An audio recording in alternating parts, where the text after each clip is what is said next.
Yeah, what's going on, everybody? Welcome to the Stokastic.com NBA Deeper Dive presented by BetMGM. Get that right this time, Jordan? Yeah, all right. I'm Dave Loughran, Lafayette_D on the Twitters. Joined as always by Adam Scherer at Ship My Money DFS, breaking down a 10-gamer for today. And you said before this show started, a little bit of nerves going into this one because there's not as much injury news or pending injury news as you would suspect heading into such a big slate. Yeah, really, really weird for a 10-game slate where we do have several back-to-backs. Just not a lot of pending injury news that we're waiting on. Not even a lot of injury news that we already know where guys are ruled out. Always makes me nervous because you very rarely get a 10-gamer where there ends up not being a bunch of injury news. So it just makes me think that we're going to have a crazy next 2 hours. But hopefully not. Hopefully it stays quiet and we just get a nice slate without a lot of injuries. Ben had a flu show today. As in COVID, he did well, a or COVID show. As in he did abnormally well, or as in he was sick? Oh, no, just sick. Oh, okay. No, he still sucked. He was Nah, dude, Ben's great. I love doing shows with Ben. But yes, can't hold back from the jab there. The guy's dying. Like, just take off. Take off. It's an NFL show. Wait. Did you say he had Tuesday. COVID or the flu? COVID. I said flu at first. He's got the Rona. This is the first time he's gotten COVID, right? I feel like it is. I'm pretty sure it is. He's down. What? I'm pretty sure it is. I think he was the last person on earth to not get it. It's possible. I've had it multiple. I'm had it to the point where I probably have it right now. I've for sure had it once. I don't know. I don't think I've had it other times because typically I test, but I for sure had it once. But yeah. I remember because I had it in New York and I was trying to get Ben to hang out with me that before I got it. I was trying to get Ben to go to the Rangers game where I ended up getting it. And he was like, no, because I'm going to be seeing my family and that seems pretty risky. And I'm like, whatever. And then I get it. And I was like, good call, Ben. Yeah. The trick now, you just don't test. Well, I mean, so for me, I test if I'm going home because I don't want to, if like I've been sick and I'm going home, but like, but if you're sick, you're sick. Just don't go. Right. You don't even need. Well, for me though, like I always have allergies, so it's just like that's a good point. Yeah, like for you, it makes sense because you might not be contagious even though you just have allergies. Right, exactly. Yeah, like 9 out of 10 times that I feel like shit, I'm not actually sick. I just have allergies. But we're very happy to have you guys with us. We hope that the fever breaks for Ben Raza. He's had a miserable fever. Oh, he has a fever too? Oh yeah, low grade, but yeah, he's got the fever along with it. But that's not fun. He's got that. you know, he had no power for multiple days, woke up and scratched his cornea with his own eyelid because a transformer blew in the middle of the night. This is a real story. Wait. Yes, he scratched his cornea with his own eyelid. How? I don't know. Dude. How's that even possible? I don't, trust me. I've asked many questions. He's just had the worst 96 hours of his life. Well, maybe he can win some bets now because I know that's gone poorly for him too. Well, I was going to say he went 0 for 5 in the Survivor in the Picks League. It's been rough. So we, thoughts and prayers to our pal Jazz Raz DFS. We love him, and we hope he's feeling better soon. I also want to know how he got it because as far as I know, he does not leave. No, they found out his mom had it while they were there for Christmas. Oh, okay. It just keeps getting worse. Yeah. He'll make it through to the other side. Yeah, that sucks. Yeah, just all around not great. He goes, well, my power's out on Christmas, so we'll go to my mom's house where it's not 40 degrees in my house. Went to the mom's house, caught COVID. Went to his parents' house. Yeah, so anyway, we hope he feels better. Yeah, we got 10 games to get into today. Very happy to have you all with us. Hit that thumbs up if you haven't done so yet. I know it's early, right? Get thrown off with these 4:45 start times, but we're trying to get in as much information as possible here. But, atone for your sins in the event that you've forgotten to do so. All will be forgiven. Help us appease the YouTube overlords here. And, let's get us started off on the right foot. All right, let's kick it off here. First question. Does this look, usually on a 10-game slate, you can go pure stars and scrubs. Is this shaping up that way, or is it a little bit different? Because we do have a lot of top-tier players on this slate. It's really weird, I think, because we don't have a ton of value right now as a result of just the lack of injuries that we were talking about. And that is going to be a big talking point as we go through the show. You and I were talking about it before the show, but there's a few cheap guys that look like good value today that are getting absolutely ridiculous ownership. And it's just because we don't have a lot of injuries, but pricing is also pretty solid today. So what that does is it gets you back to that situation where Nikola Jokic, Luka Doncic, Joel Embiid, James Harden, these guys, there's a lot of guys in the 10K plus price range that look really good and look better than their $8K or $8,500 counterparts. So it does strike me as a slate where you're going to be making some kind of questionable value choices because you probably will prioritize getting to these upper tier guys. So it's going to just be, I think it's going to be really interesting because you do have so much ownership coming into a few of those kind of questionable value pieces. I'm really interested to see how my lineups end up looking.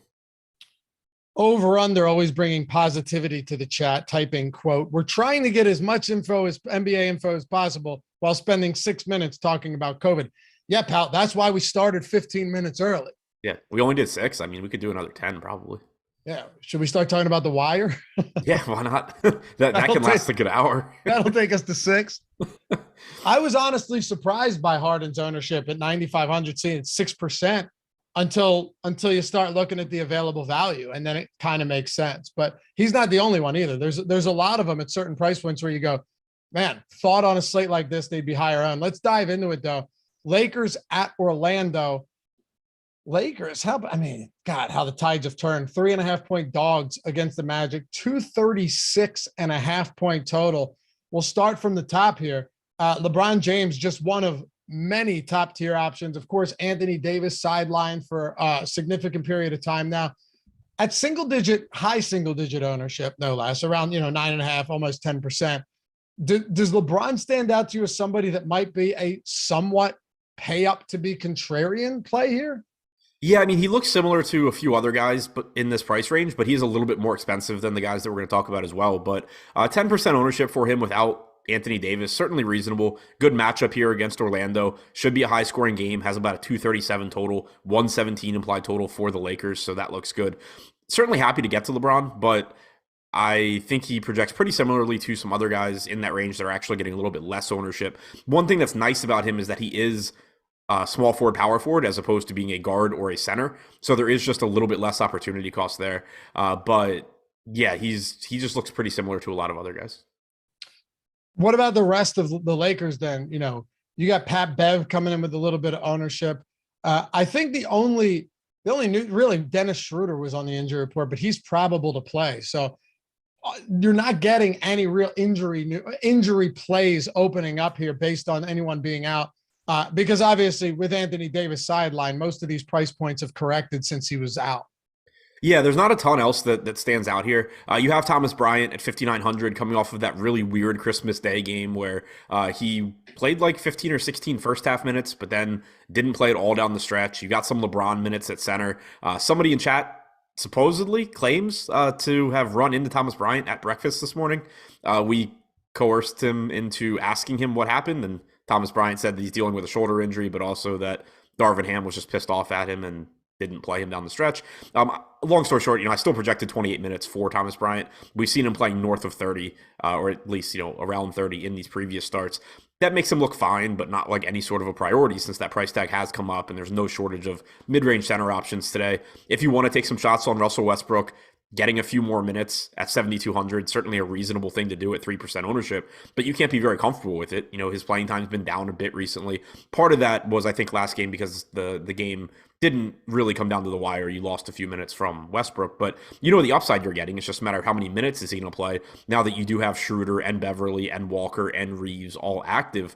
I think, expecting around 26 to 28 minutes is reasonable, but he has been coming up short of that recently, so he's certainly risky. What about on the other side with Cole Anthony? The rest of this team not getting a whole lot of attention. We'll break it down in its totality. But Cole Anthony, $5,000 coming off a 30-minute performance against the Spurs. No Jalen Suggs today either, by the way. Of course, he just shot lights out and was highly efficient, going 4 for 4 from 3, 8 for 10 from the field, hit all of his free throws. So clearly a monster game there. But that has been the outlier performance compared to the rest of the games we've seen from Cole Anthony for at least a little while now. Yeah, that game sort of just reiterated or reinforced the upside that he has. I've kind of always thought he's one of those interesting low probability but low owned tournament plays because on average he's only playing about 24 minutes a game, and at 5K that makes him just project a pretty neutral play. But if you get foul trouble to Markelle Fultz or you just get Cole Anthony playing really well, he can always run into some more minutes. He gets enough of those 28-minute games to make him somewhat interesting and you'll kind of offset those 20 and 22-minute games. So like I said, averaging around 24 minutes per game makes him an interesting tournament target when he's low owned and the type of guy that I'll stay away from when he's popular. I just didn't see the Orlando ownership projections, but assuming he's not going to be overly popular on this slate, we just refreshed them, so I lost them. But do you know what we had him at before the update we just did? Who, Banchero? No, Cole Anthony. Oh, 13.9%.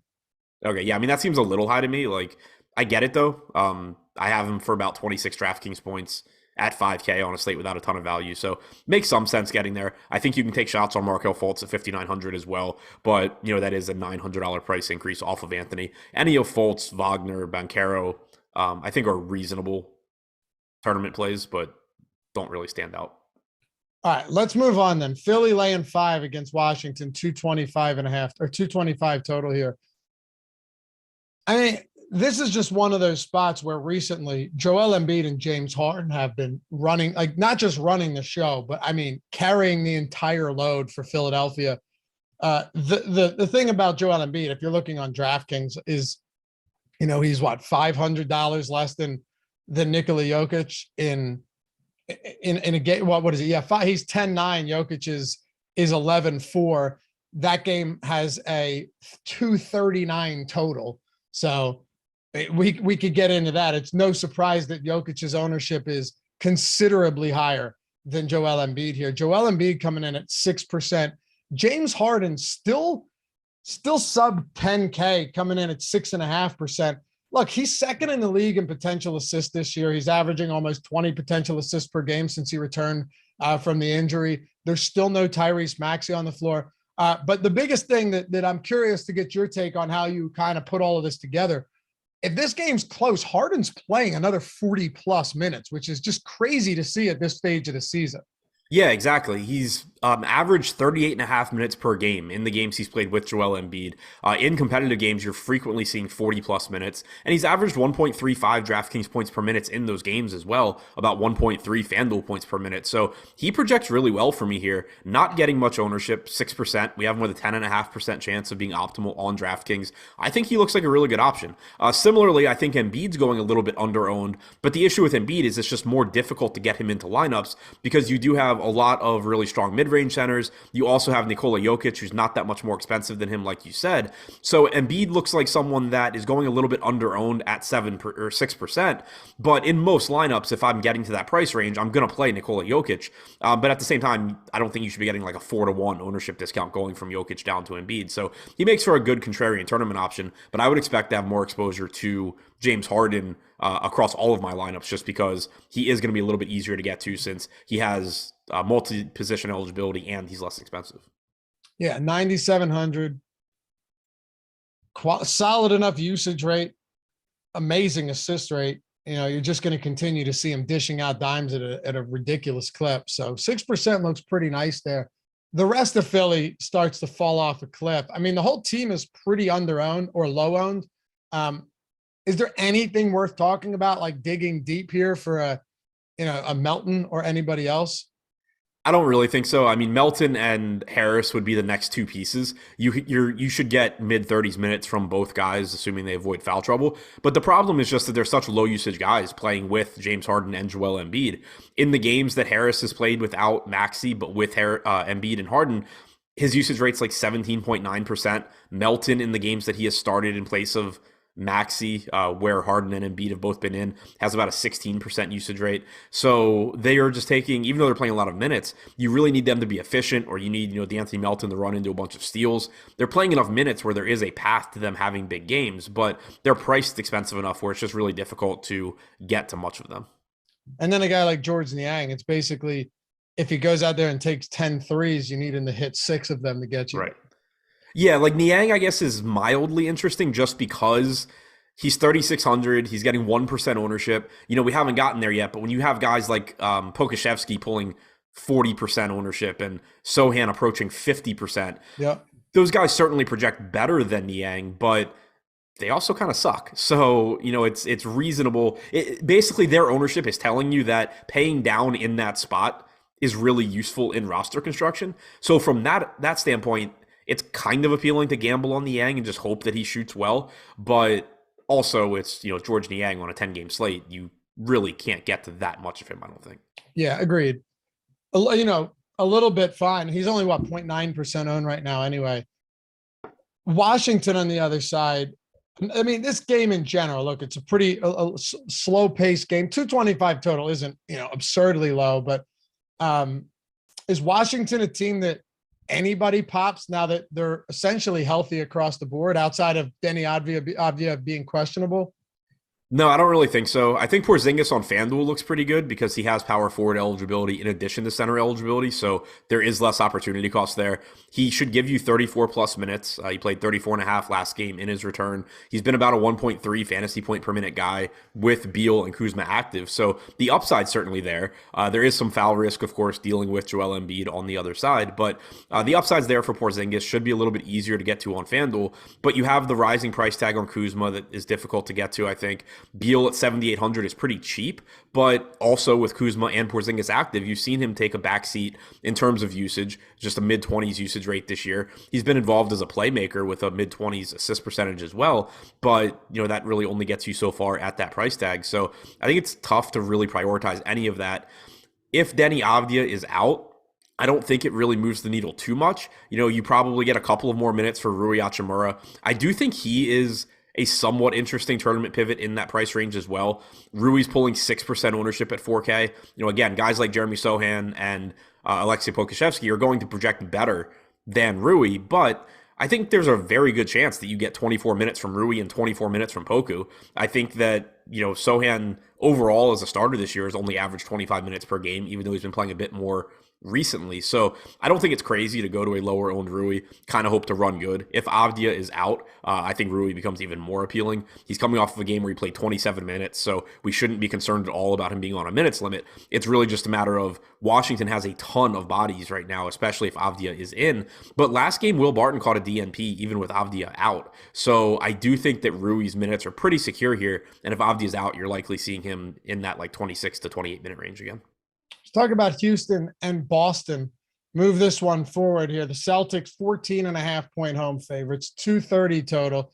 No Eric Gordon today on the second of a back-to-back.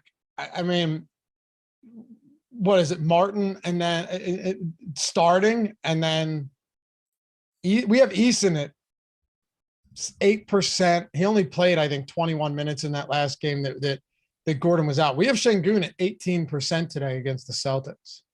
Yeah, that's really, really, really surprising to me. I thought you could explain it to me because I didn't understand it either. So he projects well. That's I guess why the ownership is. What'd you say? He's going to be a stud. I love that guy. Yeah. He projects well. So like I think that's why the ownership is there. The reason it's really surprising to me though is that you have Houston as 15-point dogs here, 14.5. Not saying that you should project this game to be a blowout, but it's a 14.5-point spread. It's a legitimate risk here. I gave Şengün his normal 28 minutes. If this game is competitive, he's probably playing more. But there's also just so many other centers that you can get to. So I think Şengün looks good. But again, if he's going to be the guy pulling most of the ownership, I will just go elsewhere in a lot of lineups. Kevin Porter Jr. and Jalen Green are interesting in tournaments just because if this game is competitive, you are going to get a lot of minutes from them and they're probably playing well. But I think if Şengün were low owned, I would really like him in tournaments. If he's going to pull 15 to 20% ownership, there's just other centers I can find. Yeah.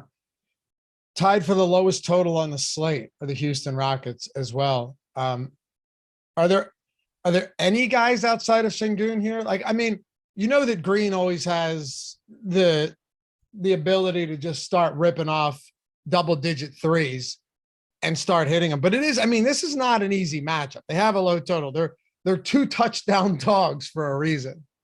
Yeah, exactly. Like Jalen Green, Kevin Porter Jr., both in tournaments, not getting much ownership. They're interesting just from an upside standpoint, especially if you're kind of living in that mid-range as opposed to going to the very questionable value plays that we're going to be talking about throughout the show. If you do go that mid-range route, guys like Kevin Porter Jr. and Jalen Green do give you a massive ceiling. It's just that it is a tough spot against Boston. They're not going to look that good.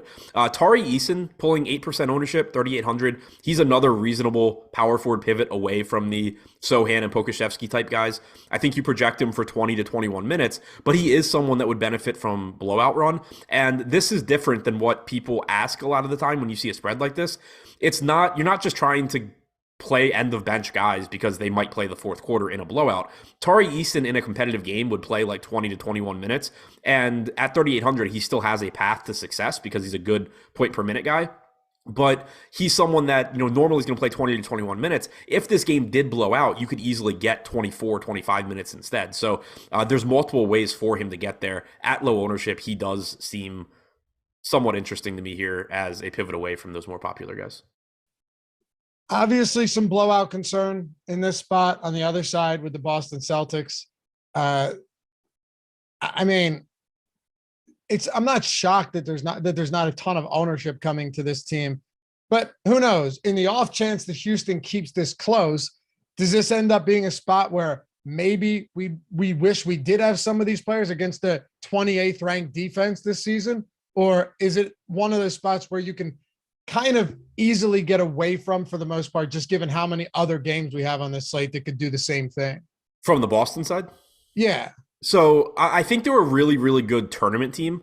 They are a little bit less scary to go to than the Houston side because if this game does blow out in the way in Boston's direction, it does probably mean 3 quarters. Right, but it does probably mean that those guys, at least some of those guys, are producing at an above average rate. Boston is really good to the point where you could certainly get one of those games where Houston just scores like 80 points and nobody on Boston really does anything special. Houston just doesn't keep up. But I'm never as concerned about taking guys from the team that is winning a blowout, because typically if you're winning a blowout to the point where you lose significant minutes, it means you scored a shit ton of points in a hurry and you're producing at above average rates. Also, there's just no ownership really coming in here. Derek White, 4,200, leads the way at 9%. He's never an exciting play, but again, that seems like a really useful price point on this slate. So certainly some interest there. Jason Tatum, Jaylen Brown not getting ownership. They're always high upside guys. Marcus Smart, Al Horford both look fine as well. We do have a questionable Robert Williams. He only played 14 minutes on Christmas. He had played 22 minutes the game before that. So there's a path to him playing a bunch of minutes here as well. But it's a risky team to get to, but certainly high ceilings across the board. You want to move on to Clippers in Toronto? Yes. All right. We were spot on with Zubac. Actually, we were wrong because he played 36 in regulation yesterday? Played a lot of minutes. If it's a Zubac. Oh, you said 36. What? Did you say 36 or 46? 36 in regulation. Oh, okay. Yeah. I thought you said 46. I was like, no, he didn't. No. What I mean is we thought that he would get additional minutes in this game. I didn't think he'd play that much. Ended up having a good enough game. Nice little double-double. It ended up being useless on that slate because Orlando Robinson and Jackson Hayes both matched him. But for sure. But overall, he was, the minutes were there. And Eric Lindquist in our Odd Shopper Insider Access also had the over on points and rebounds, I believe, and smoked that on the over. So we'll take it all day long. Check that out if you guys want. The first week is entirely free. Get everybody's picks, every channel you want. But now that you got Kawhi Leonard back in the mix, and Zubac is inexpensive, right? His price has actually come down 400 since yesterday. Do you think he continues to play these minutes despite the fact that Kawhi is back and they just keep playing big?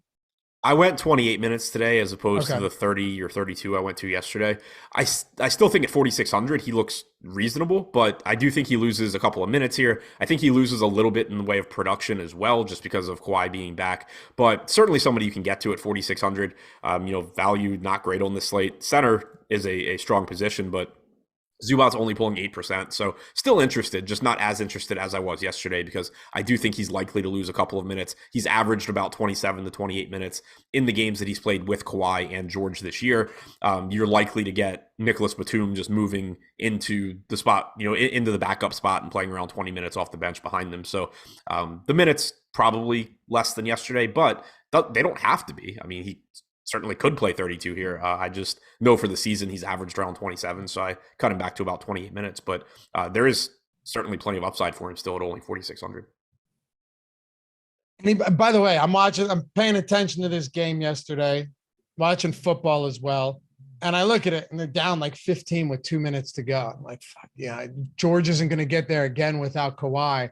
And then I pull it back up like 15 minutes later. They won in overtime, outscored them like 17-3 in overtime or something. Yeah, well, they outscored them, I think, 16 to 2 in the final 3.5 minutes of the game with Moses Brown, Amir Coffey, Terrence Mann, Norman It was the Powell. bench. Yeah. They waved the white flag. And I had a decent amount of Paul George, but I was under the field. I was like, all right, Zubac's got there, good enough, like whatever. I would have liked a little bit more. But it looked like Paul George was going to just destroy the slate. He ended up not. I'm like, all right, cool, like that's good. And then I look and they're in overtime and he has like 60 fantasy points. I'm like, all right, well, that didn't last. Yeah, I know. I was shocked to see that development. But anyway, his prices come down a little bit today with Kawhi Leonard back. Kawhi 7,900, George 86 on DraftKings. I mean, Paul George is still pulling a little bit of ownership here. I wonder how much of that is because of what you were saying, just that there's not a lot of good real punt value out there. Yeah, like George looks okay. His salary came down even more. He's 8,600 on DraftKings. He has taken a haircut in production when Kawhi Leonard plays, and Kawhi Leonard is playing more minutes now than he has at any point this season. So I think it's more of a neutral play on Paul George. Same goes for Kawhi coming in at 7,900. He played about 34 minutes last game, so went ahead and gave him an extra minute in projections, got him up to 33. Both of those guys sort of just look like neutral plays here where you know what they're both capable of, but they also do cut into each other enough when they're active that I think the price tags are pretty much where they should be. How about on the other side with the Toronto Raptors? Is this a spot where you say, as you usually do, I'll take the massive minutes with Siakam at very, very minimal ownership? I am actually pretty concerned about how much higher on Pascal Siakam I am than everybody else. It's every time that he's low owned. I get it. I totally get it. Yeah, I mean, and so last time I said that, I ended up walking him back a little bit after the show and didn't get to a lot of him. And then I'm pretty sure he went nuts and I was just mad. But I really just can't find a way to lower my projection on him. Like, he's playing in competitive games. He's playing north of 40 minutes. Over his last 10, he's averaged 40 minutes per game. I don't think it's crazy to just expect 40 minutes from him. Yes, if the game blows out or he gets in foul trouble, he's going to play less. But if the game's competitive, he's going to play 42 or 43. So I think it's actually a pretty solid median projection to expect around 40 from him. He's been fantastic all season long. Even when Fred VanVleet plays, he's like a 1.35 DraftKings point per minute guy. And when you're just getting that many minutes, it's going to make him look really good. So with him not getting ownership, I expect to get to a ton of Pascal Siakam here. If he doesn't come through, I'm not going to have a good night. Unless I walk him back between now and lock, which I'm not planning on because I just can't find a good reason to do it. I'm going to end up getting to a lot of this guy. And if he doesn't go off, I'm probably not winning tonight. It's kind of how I feel about Harden. Just the 40 plus minutes, similar ownership. Granted, Siakam isn't playing alongside of Joel Embiid, but Harden can produce in a ton of categories, as can Siakam, and they're both 4% to Siakam, 6% to Harden. Yeah, and I mean, like, I went ahead and went to 40 minutes on Siakam. I went 38 on Harden just because, like, Harden's averaging like 38 and a half. Siakam in these recent games is just at 40. Basically. So like, yeah. I think, like maybe I should go to like 39 on Siakam instead of 40, but either way, it's just going to make him look really, really, really good. Yeah. Nick Nurse treats these guys like like Mike McCarthy treated Ezekiel Elliott. It's just except Siakam's good. See, Ezekiel Elliott was good. True. Not Mike McCarthy. I'm sorry. Jason Garrett. Was it Garrett back? I can't remember. It was one of them. It was Garrett and then McCarthy, I think. No, Garrett came before McCarthy. I couldn't remember if there was someone before Garrett when Zeke was getting like 350 carries a season. Oh, yeah, I'm not sure. I don't remember. What I'm saying is he was very good. Zeke was awesome for a time being there. Yeah, and then they killed him. So much mileage. A little different with basketball, obviously. Not quite as physical, but man, he plays a ton of minutes. Does anyone else appeal to you for Toronto, just given the fact that a lot of pretty short road, pretty condensed rotation when you consider how many minutes these starters play? Yeah, I think VanVleet looks like a good tournament play as well, pulling 6% ownership at 7,600. The only guy getting ownership here is OG Anunoby, and I think that makes a lot of sense. He's 6,200, but he also has shooting guard and small forward eligibility on DraftKings. You should get around 38 minutes from him. He's just going to fit really nicely into lineups. So, like, he's not as exciting to roster as Fred VanVleet or Pascal Siakam, but he just has the best positional flexibility. He's really cheap. He's playing big minutes. We don't have a ton of value right now. So I understand why Anunoby is getting the ownership that he is. I just think that Siakam and VanVleet are going a little bit under-owned as well. We did also get a weird rotation change last game. Chris Boucher DNP'd, and they kept Malachi Flynn in the rotation.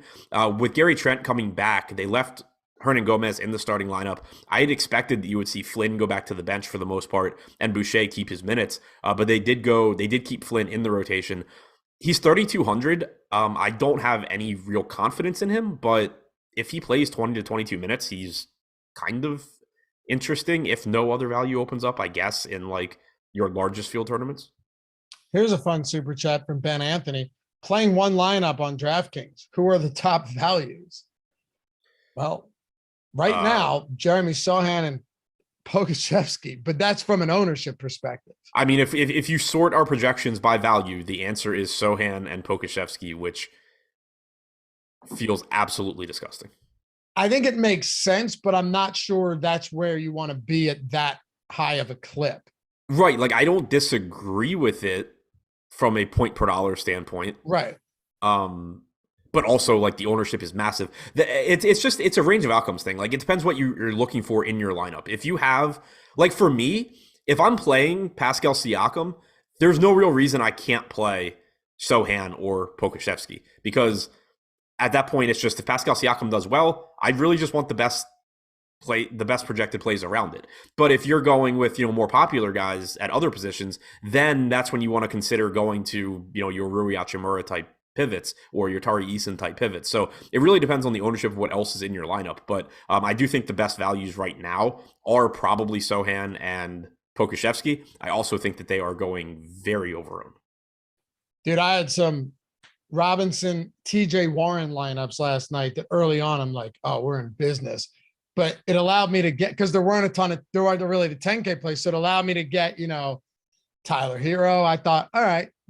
And Vooch, I mean, what a disgusting performance from Vooch that was. All the lineups where I had Warren, wasn't a ton, wasn't a lot. I wasn't 150ing like you were. All of them had one of or two of those guys that just crushed. The toughest part is to get a TJ Warren right. Usually when you have the expensive guys in there, they do they do most of the heavy lifting. But who's the Warren tonight, man? You got a guy that might be a TJ Warren tonight?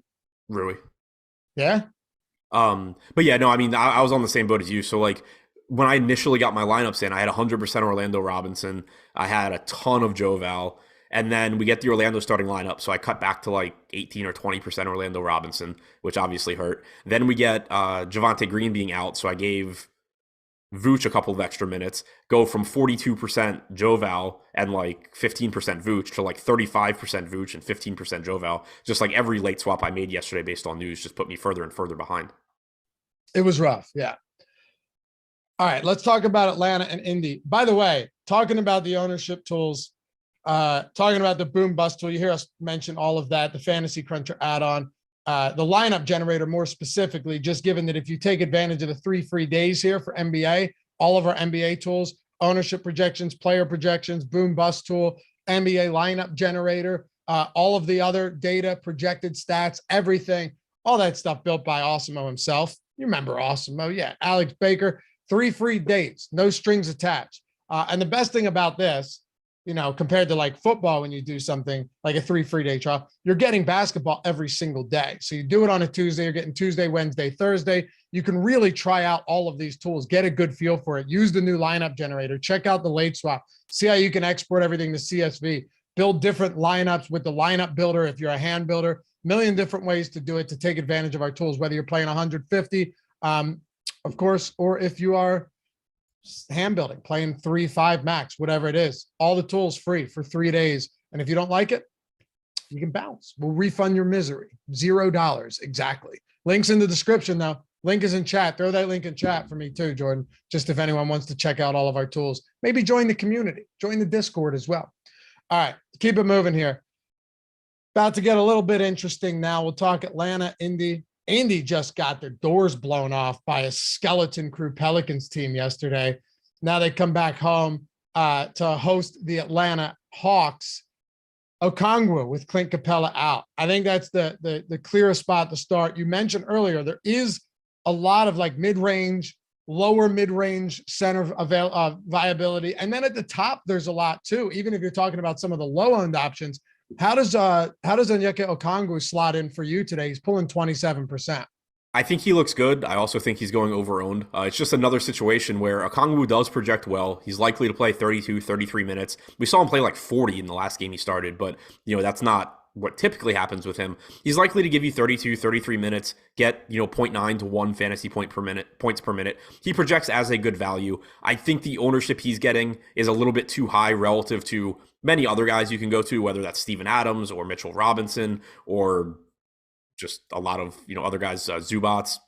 We already talked about. So it's just another, there's a lot of plays like that on this slate where I agree he's a good play. I just think that he's getting a little bit too much ownership relative to the alternatives, but that doesn't mean you can't play him. It just means pay attention to what the rest of your lineup looks like. Again, for me, a lot of these guys that I think are going over-owned are still probably going to show up in a decent amount of my lineups because I expect to have so much exposure to somebody like Pascal Siakam. It's going to make it so, like, if I'm taking a big stand on somebody like Pascal Siakam, I don't need to then take a bunch of other stands where I'm like, oh, well, if all this chalk fails and Pascal Siakam does good, then I can win. It's just like, I'd rather be in a position where if Siakam doesn't do well, I lose. If Siakam does well, I win. And, I'm not trying to take like 6 different stands within a lineup. So it really just depends on what you're doing elsewhere in your lineup. But Onyeka Okongwu, good point per dollar value, also probably going a bit over-owned relative to some other options.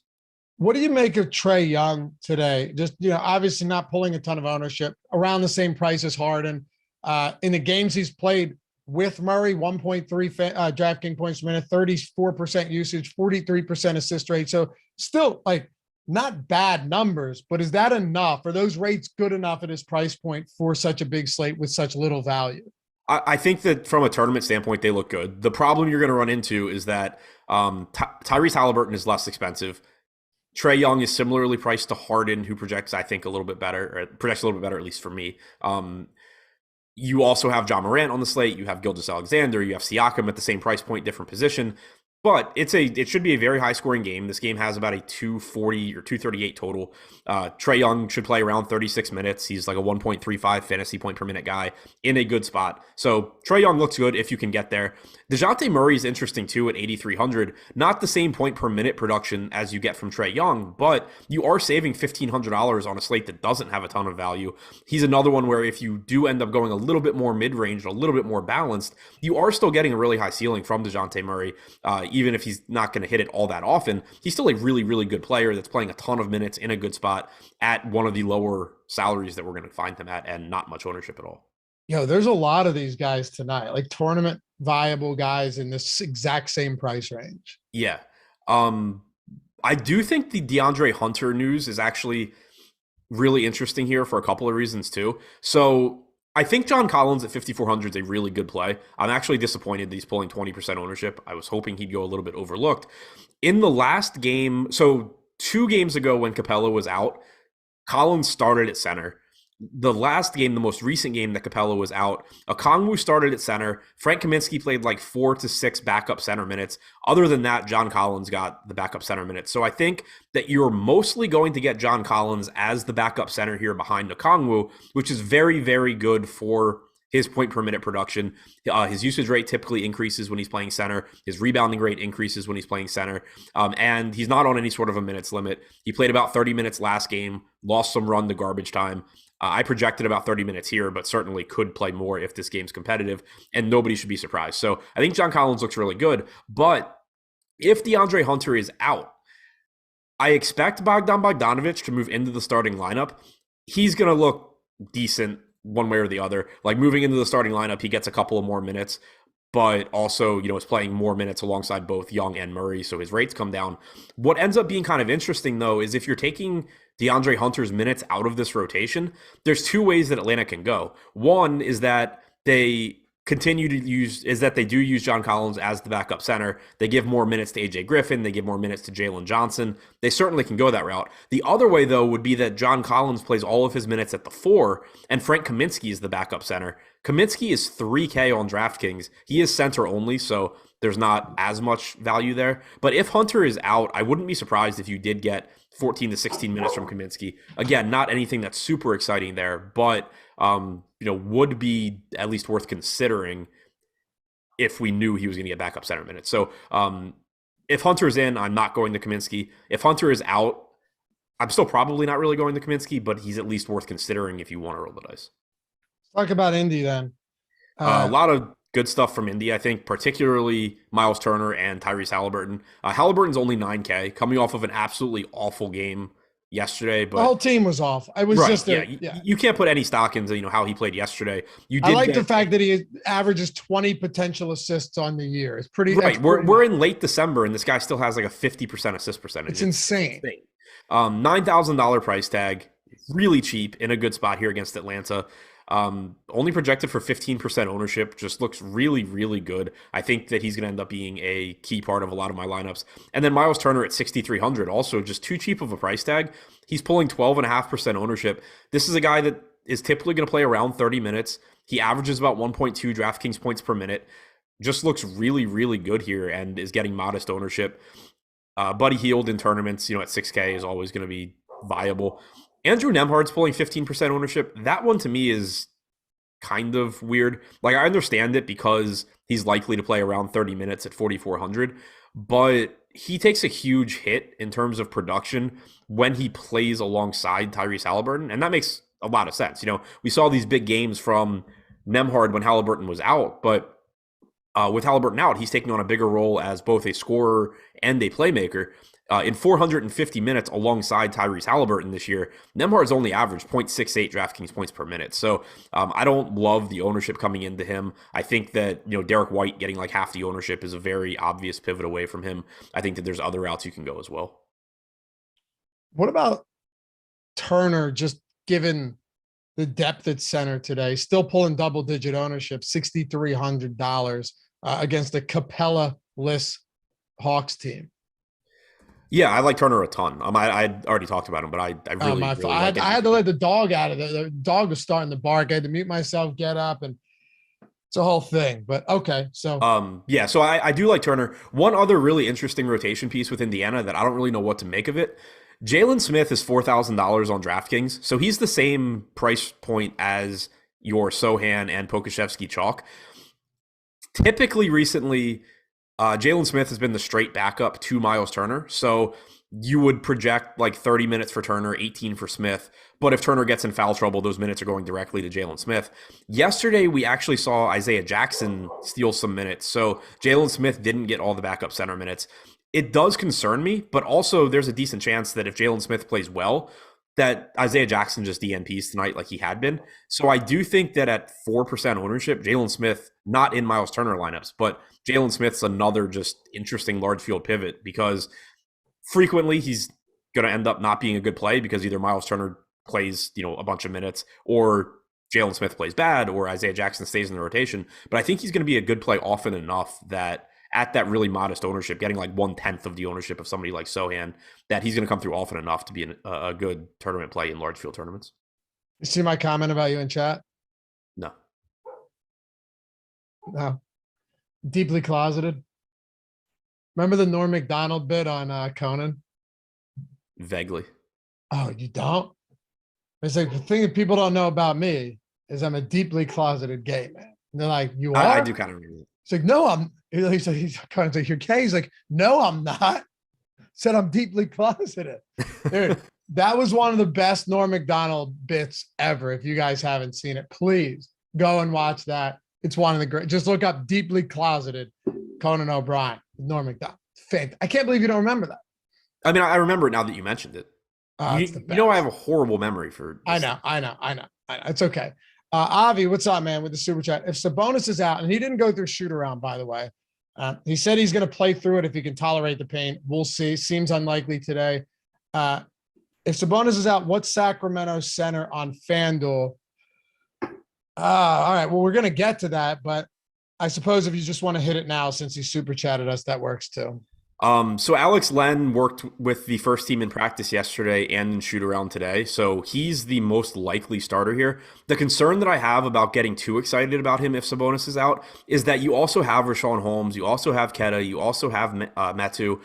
My guess is that they just throw a very deep center rotation at Nikola Jokic and try and just have fresh bodies on him as often as they can. I don't think it's a situation where you're just going to see Alex Len go out there and play 28 to 30 minutes. So especially on FanDuel, that opportunity cost still scares me off a little bit, but I think that Len probably starts. He is a good point per minute guy when he's out there. So if you are set on playing a Sacramento center, assuming Len starts, I think that it's him. Okay. Yeah, Gundagger said, do you have a doghouse? That's also one of the greatest jokes he has as well. I could go on for days. Anyway, anything else for Indy that you want to hit on that we haven't gotten to yet, or you want to move on to the Spurs OKC game? Talked about Jalen Smith, so no, nothing else said. All right. And by the way, 249 likes away from the big 500.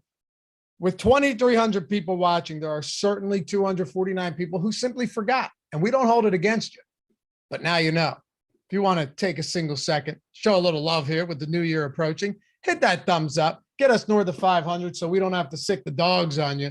The Adam Scherer trump card here to get us over the hump. 500, easily attainable. Appreciate you in advance. We will get there in the next 27 minutes. All right. And by the way, wouldn't ask if it didn't help us. Helps us a lot. Got to, do what you do on YouTube, or else they pull some shit. All right. San Antonio. Let's talk about the Spurs. Jeremy Sohan, 42%. Let me update this to see if we still have him at 42%. I'm assuming we do. We got him at, 42% still, Adam. So, and by the way, Keldon Johnson is questionable. Doug McDermott also questionable for this game. So that could move the needle on some value in the event that both or one of them, specifically Keldon Johnson, ends up sitting. Yeah, if Keldon Johnson's out, it certainly is going to make the rest of the starters look better, including Sohan. He's underpriced here. I don't think there's any disputing that. And that doesn't have anything to do with how he's played recently. He's just cheap. As a starter this year, he's averaged 0.8 DraftKings points per minute. He's averaged 25.1 minutes per game. He's 4,100 on a slate where that really stands out. So he is a good play, and he's been playing more minutes recently. The thing that kind of concerns me about Sohan is that part of the reason he wasn't playing more minutes early in the season is that he was frequently getting in foul trouble. So I doubt that that's just completely disappeared from his game. Like, maybe it has, but you're probably still going to get some games where he does get in foul trouble. I think projecting him around 30 minutes makes sense, and it does make him look like a good value. But, again, he's just getting a ton of ownership. There is still volatility here. He's not a high usage guy. He rebounds pretty well. He does get some assists. He does a lot of things well on the floor. But it's just, with the ownership coming in where it is, it does scare me. It does make me interested in some other pivots, but I think he's one of the best point per dollar values right now. I think you should be playing him if you're playing cash games, and I think you should be playing him in tournaments if you already are playing some other contrarian pieces in that given lineup. Anybody else jump off the page for San Antonio, or at least make for good tournament pivots at a low ownership? Yeah, I definitely wouldn't say jump off the page, but Jakob Poeltl's getting 16% ownership at 5,700. I think he looks pretty good. I think the ownership's probably around where it should be, if not a little bit high. Devin Vassell, with or without Keldon Johnson, is going to look interesting at 6,900 with shooting guard, small forward eligibility. He'll certainly look better if Keldon Johnson is out. Trey Jones pulling a little bit of ownership. I think that's fine, but nothing to get too excited about. There's nothing that really stands out outside of Sohan. All right. I guess it's time to talk about Pokusevski then. He's been a fantasy point per minute guy on the season. Minutes have been erratic to say the least, though. First question, given that he's projected for almost 40% ownership at 4,300, how many minutes are you projecting him for today? 24, because he plays for OKC. Right. That's the problem. Right. So here's the thing, and this is another one. Like, Pokusevski projects as a fine value. He played around 28 minutes in regulation last game. Great. If he plays 28 minutes today, he's definitely somebody that you're going to want. The issue is that nothing is really different. He just happened to play 28 minutes in regulation last game. But even if you look at that game, there's a bunch of things that you can point to and say, like, all right, well, that was unusual and could very easily change today. One of those things, Jalen Williams played 25 minutes in regulation. He's typically been playing 30 minutes. Darius Bazley played 4 minutes. Andrew Wiggins played 6 minutes. These are guys that certainly could just play a little bit more. Lindy Waters played 9 minutes. He's with the G League today, so he's out. So that's 9 minutes that open up. But other than that, everybody who played in the rotation last game is still available today. And you just had a few guys play less minutes than they normally do. So Pokusevski certainly could still play 28 minutes, but expecting 24, 25 minutes, I think makes more sense. And that's why the ownership is really scary. I think he's a good point per dollar play, but I also just think that there's other much lower owned guys that project within a point or two of Pokusevski. He's not the only one, though. I mean, Lou Dort, Josh Giddey, Williams, SGA pulling around 10%, coming off a monster performance there. It's obviously a very good matchup. The Spurs are the worst defensive team in the league. They're playing at a top 10 pace on the season. The game has a total right now of 236.5. So, I mean, look, I get it, but just going back to your original point when we talked about Pokusevski, the minutes here, the rotation, the just, inclination for this, or the possibility that this just turns upside down, they're all popular because they have a nice implied total against the terrible defense. How do you prioritize them at this ownership? I think that they all look pretty good. I really like SGA here. 10K is a very reasonable price tag. You should get around 36 minutes from him in a good spot. Still averages around 1.4 fantasy points per minute with Josh Giddey this year, and should top that in the spot against San Antonio. So I do like SGA quite a bit as a pay-up option. Lou Dort's just really cheap at 4,900. He's likely to give you 30 to 32 minutes. Not a great point per minute guy, but good matchup and just a really cheap price tag. Josh Giddey at 6,900. Certainly happy to get there. Jalen Williams, 4,500, pulling around 12% ownership. I have him in for 30 minutes. That's typically what he's been playing. One reasonable pivot or somewhat interesting pivot to Pokusevski would be Kenrich Williams, because we have seen Kenrich Williams play a lot of minutes recently off the bench. Those minutes can certainly disappear. They're not safe. But also, if Pokusevski were to lose minutes, Kenrich Williams is one of the more likely guys to be playing a lot of those minutes. So not necessarily somebody I expect to get to a ton or a lot, but I do think he's a sort of interesting pivot to Pokusevski. Okay. We'll wrap up OKC, move this one forward. Yeah, that's all I got. All right. What do we got? 4 games to go. 4 games to go. All right. 96 likes. This is 21 minutes for sure. Let's go to Phoenix and Memphis. So Phoenix Suns, one of these teams, still without a big chunk of the backcourt. Devin Booker sidelined still. Cameron Payne is out. Now Landry Shamet is out.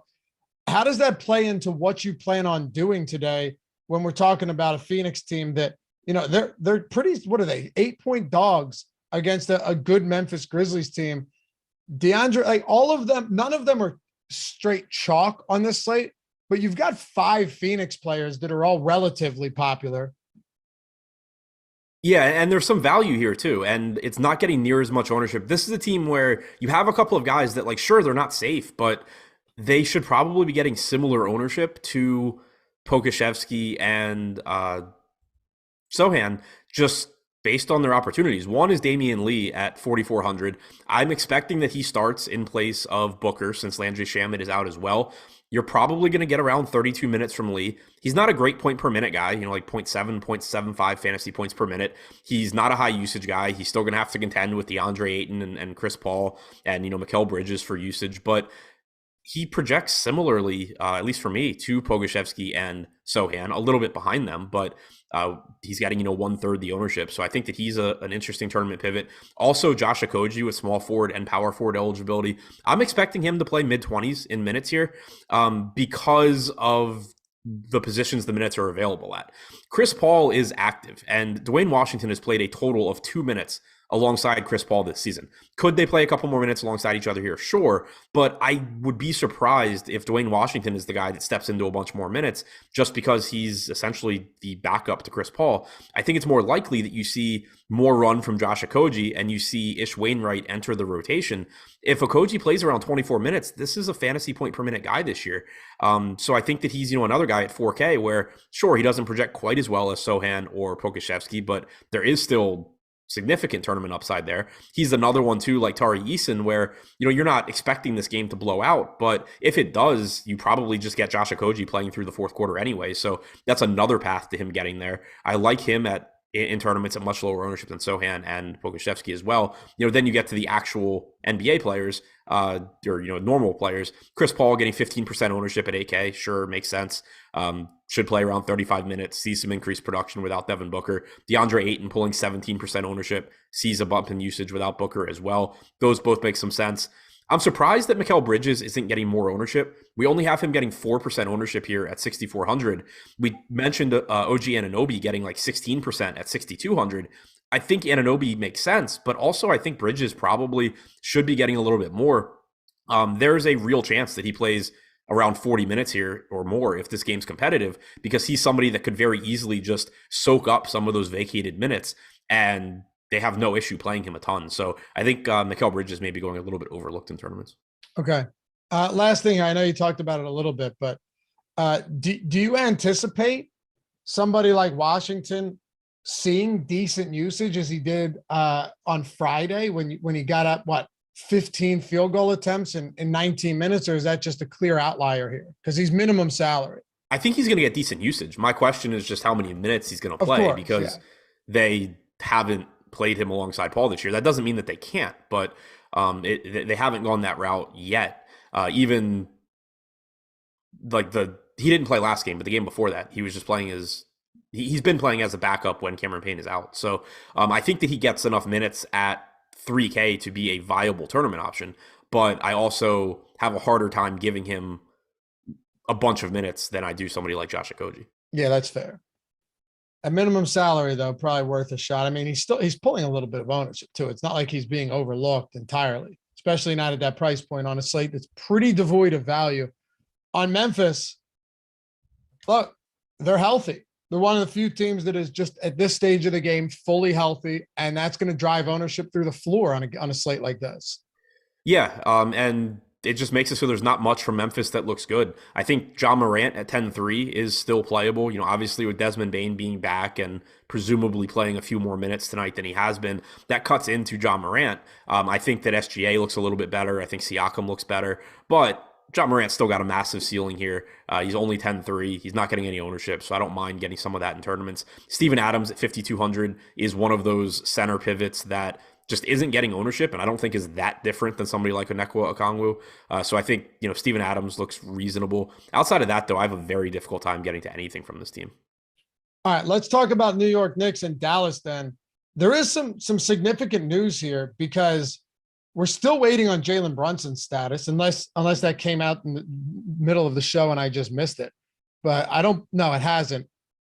He didn't return in that game against the Sixers on Christmas Day. I mean, if he's out today, you're taking a big chunk of usage production minutes off the floor with the New York Knicks.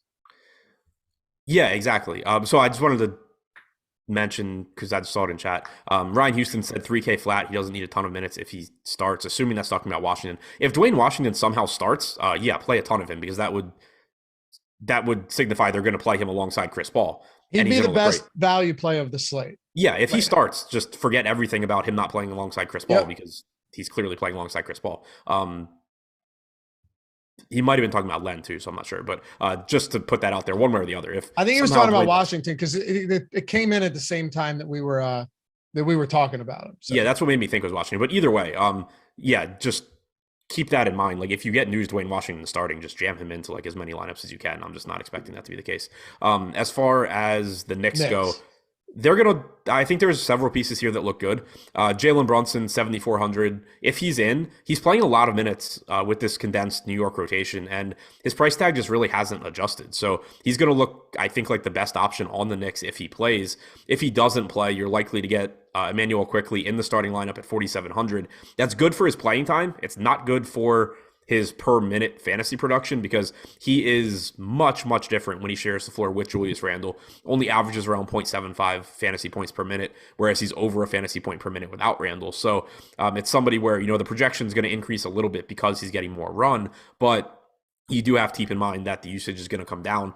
Julius Randle is another one of these guys just playing huge minutes. Thibodeau running basically the same rotation as Nick Nurse, where all of his guys just play so much. If this game's competitive, you're probably getting around 40 minutes from Randle with Obi Toppin still out at 9,300. Solid option there. It is a very slow-paced Dallas team, so this is a relatively low total, but Randle still certainly has plenty of upside, and you could see more production from him as well if Jalen Brunson is out. Mitchell Robinson at 5,300, 1% owned. He's another reasonable pivot away from like a 27% owned Okongwu, just because you do get plenty of block upside for him. He's likely to play 28 to 30 minutes as long as he avoids foul trouble. Decent matchup against this Dallas front court as well. So, clearly not somebody that you're looking to just jam into every lineup or anything, but I think he's going a little bit under owned. How many minutes would you give to Quickley if Brunson sits? I'd have to go back and look, but I think like 34. Okay. Yeah, that would get very interesting. I mean, Quickley is the ultimate win your tournament for you or the reason you lose it type of guy. The issue with somebody like Quickley is that if he starts, and especially if we get that news relatively early in the night, he's going to be really popular because everybody, it's Emmanuel Quickley, but he's played enough minutes alongside Randle this year. He's played 322 minutes with Julius Randle on the floor. He has a 14.8% usage rate and a 15.2% assist percentage, 0.75 DraftKings points per minute. Without Randle on the floor, Quickley has played 402 minutes, 24.4% usage rate, 1.09 DraftKings points per minute. So you're talking about like 0.35 fantasy points per minute, a 10% bump in usage without Randle on the floor. So I think that there's a very good chance that, especially if we get the news early in the night, quickly ends up being overowned because people don't account for the huge drop-off in opportunities. It's a great point. Yeah. And I think people oftentimes ignore, like, playing more minutes is great, but then playing alongside the starters even more is troublesome. The good thing is Tibbs doesn't have as short a leash on him as he did last year. Last year, if he came out and jacked up 4 bad shots, he wasn't playing the rest of the game. So we'll see. Could get huge minutes. We'll pay attention to that Brunson news. That game tips off at 8 o'clock, I think, 8:30. What do you got for the Mavericks today? Finney-Smith out, Josh Green still out as well. So for the Mavs, this is actually another team where you're getting pretty condensed rotations right now because of injuries. So to quickly answer a question in chat, it was a good question and I should have looked. 140 minutes with Randall on and Brunson off. You are at 0.91 DraftKings points per minute for quickly there. You do see a bump in usage and assist percentage from when Randall's on. So good point there. I should have actually thought to bring that up, but still a pretty sizable drop in opportunities and point per minute production, but not as big. Not as big if you take off Brunson. As far as Dallas goes, though, this is a team that is actually shorthanded, and it's going a little bit. I think it's easy to overlook because it's, Dorian Finney-Smith, Josh Green, Maxi Kleber missing, but that's 26 minutes a game from Kleber. It's like 20 minutes from Green, 30 from Finney-Smith. So there's a lot of minutes available here. I'm curious to see what the starting lineup is going to be, whether we see Reggie Bullock start or we see Dwight Powell start, because they did replace Bullock with Powell in the starting lineup in the second half last game. And you do have a Knicks matchup here where you certainly could go with Wood and Powell alongside each other. But I think Christian Wood is interesting in tournaments one way or the other as long as he's starting. He's 7,700, so the price tag has come up a bit. But as long as he's playing well, you should see a lot of minutes from him. We saw 28 minutes a couple games ago where he wasn't really playing well. You got some shortened rotations. But then on Christmas Day, where he was putting up, he was producing, he played about 38 minutes. And if he plays 38 minutes, he's going to look good at 7,700. Obviously, if he plays 28 minutes, he's not. But a lot of that is going to be dictated by how he is playing, and that's typically a pretty appealing situation for low-owned guys in tournaments. Luka Doncic at 12K, playing a ton of minutes, not getting any ownership. Hardaway and Dinwiddie should play a lot of minutes as well. One thing that is a negative, though, is that you are seeing more playing time for Luka, which means fewer minutes where Dinwiddie's playing without him. Christian Wood starting also cuts into Dinwiddie's rates a bit. So playing time should look good for him, but rates do come down a little bit. Hardaway should play mid-30s at 5,800. Nothing that stands out from Dallas, but I think any of those guys at basically no ownership look like good contrarian pieces in tournaments. 8 down, 2 to go. Live before lock coming up immediately after this. Do not go anywhere. It is Greg Ehrenberg, Eric Lindquist, taking you up till 7 p.m. lock here. Also, Sotek said 24 people still need to atone for their sins. We got 12, man. With 12 to go. We're there. We're there. This is not a sweat. We are there with 2,700 people watching. Also, before we close out these final 2 games, for those of you guys that have always wanted to check out the tools at Stokastic and for one reason or another been like, I can't do it right now. Maybe the price is a bit prohibitive for you. If you have $10 in 2 minutes, you can get 2 free months for free. For $10, $240 value. That's not made up. That's real. As long as BetMGM is available in your state. 2 minutes to sign up and $10 laying around. All you do is use the link in the description. Put that picture of Eric up. That's just so much better than mine. The one that's like a magic show at the Excalibur in Vegas. Take $10, use the link in the description or the one in chat right now. We can throw that in there a couple of times so you guys can find it. Put the $10 down after you sign up. Again, takes 90 seconds, 2 minutes to do so. Put it on any game. Put it on the game you like most tonight or the player prop or side or total that you like most tonight. Whether that wins or loses does not matter. You're getting 2 free months of Stokastic plus Platinum, 2 calendar months, plus the Discord, all of our tools, not just for basketball, for every single sport we have to offer. So if they have contests on whatever site you play, all of our tools, all of our content for all of those sports is available to you. All the tools built by Alex Baker himself, like I mentioned earlier. So, hey, check it out. $10 when you sign up as a new user, take it, put it on any game. And here's the ice. Here's the kicker. If you lose that bet, whether it's 10, 100, up to 1,000, you're getting the 2 months and you're getting all your money back in free bets on BetMGM in the event that you lose it. it's literally as much of a no-brainer as it can get. There's no way to screw it up on your end either. So win across the board. We'll see you guys over there. Make sure to join the Discord when you take advantage of this too. Link in the description for BetMGM and in chat. All right, let's move it on here. 2 to go. Charlotte at the Golden State Warriors. Charlotte Hornets, 4.5-point dogs, 240 total in this one. So some of these later games have some monster totals. Only thing here, Nick Richards out, Dennis Smith Jr. questionable. We expect LaMelo Ball to play. What do you want to do with the backcourt here for the Charlotte Hornets? I think LaMelo is another good pay-up option here. He's 9,600, so the price tag's come down a little bit. He had gotten north of 10K. He's been playing huge minutes. You have a fast-paced Golden State team. Should be a high-scoring game here. LaMelo just looks like another good play in that like 9 to 10K price range. Certainly very happy to get to him. He's getting 10% ownership. Terry Rozier, 7,100, shooting guard, small forward eligible. Should play a lot of minutes. Obviously takes a little bit of a hit in production now that Ball and Hayward are both playing, but should still play a lot. PJ Washington is an interesting tournament piece as well. He is pulling 9% ownership, but with Nick Richards out, I think there's a very good chance you get PJ Washington closing at center. Last game, I thought maybe we would get PJ Washington just playing the backup center minutes. And if Dennis Smith Jr. is in today, maybe you still do. Like maybe then they kick Mark Williams out of the rotation and give those minutes basically to Dennis Smith Jr. But since Mark Williams is with the team, I assume they're going to use him as the backup center and give him, 15 to 16 minutes again.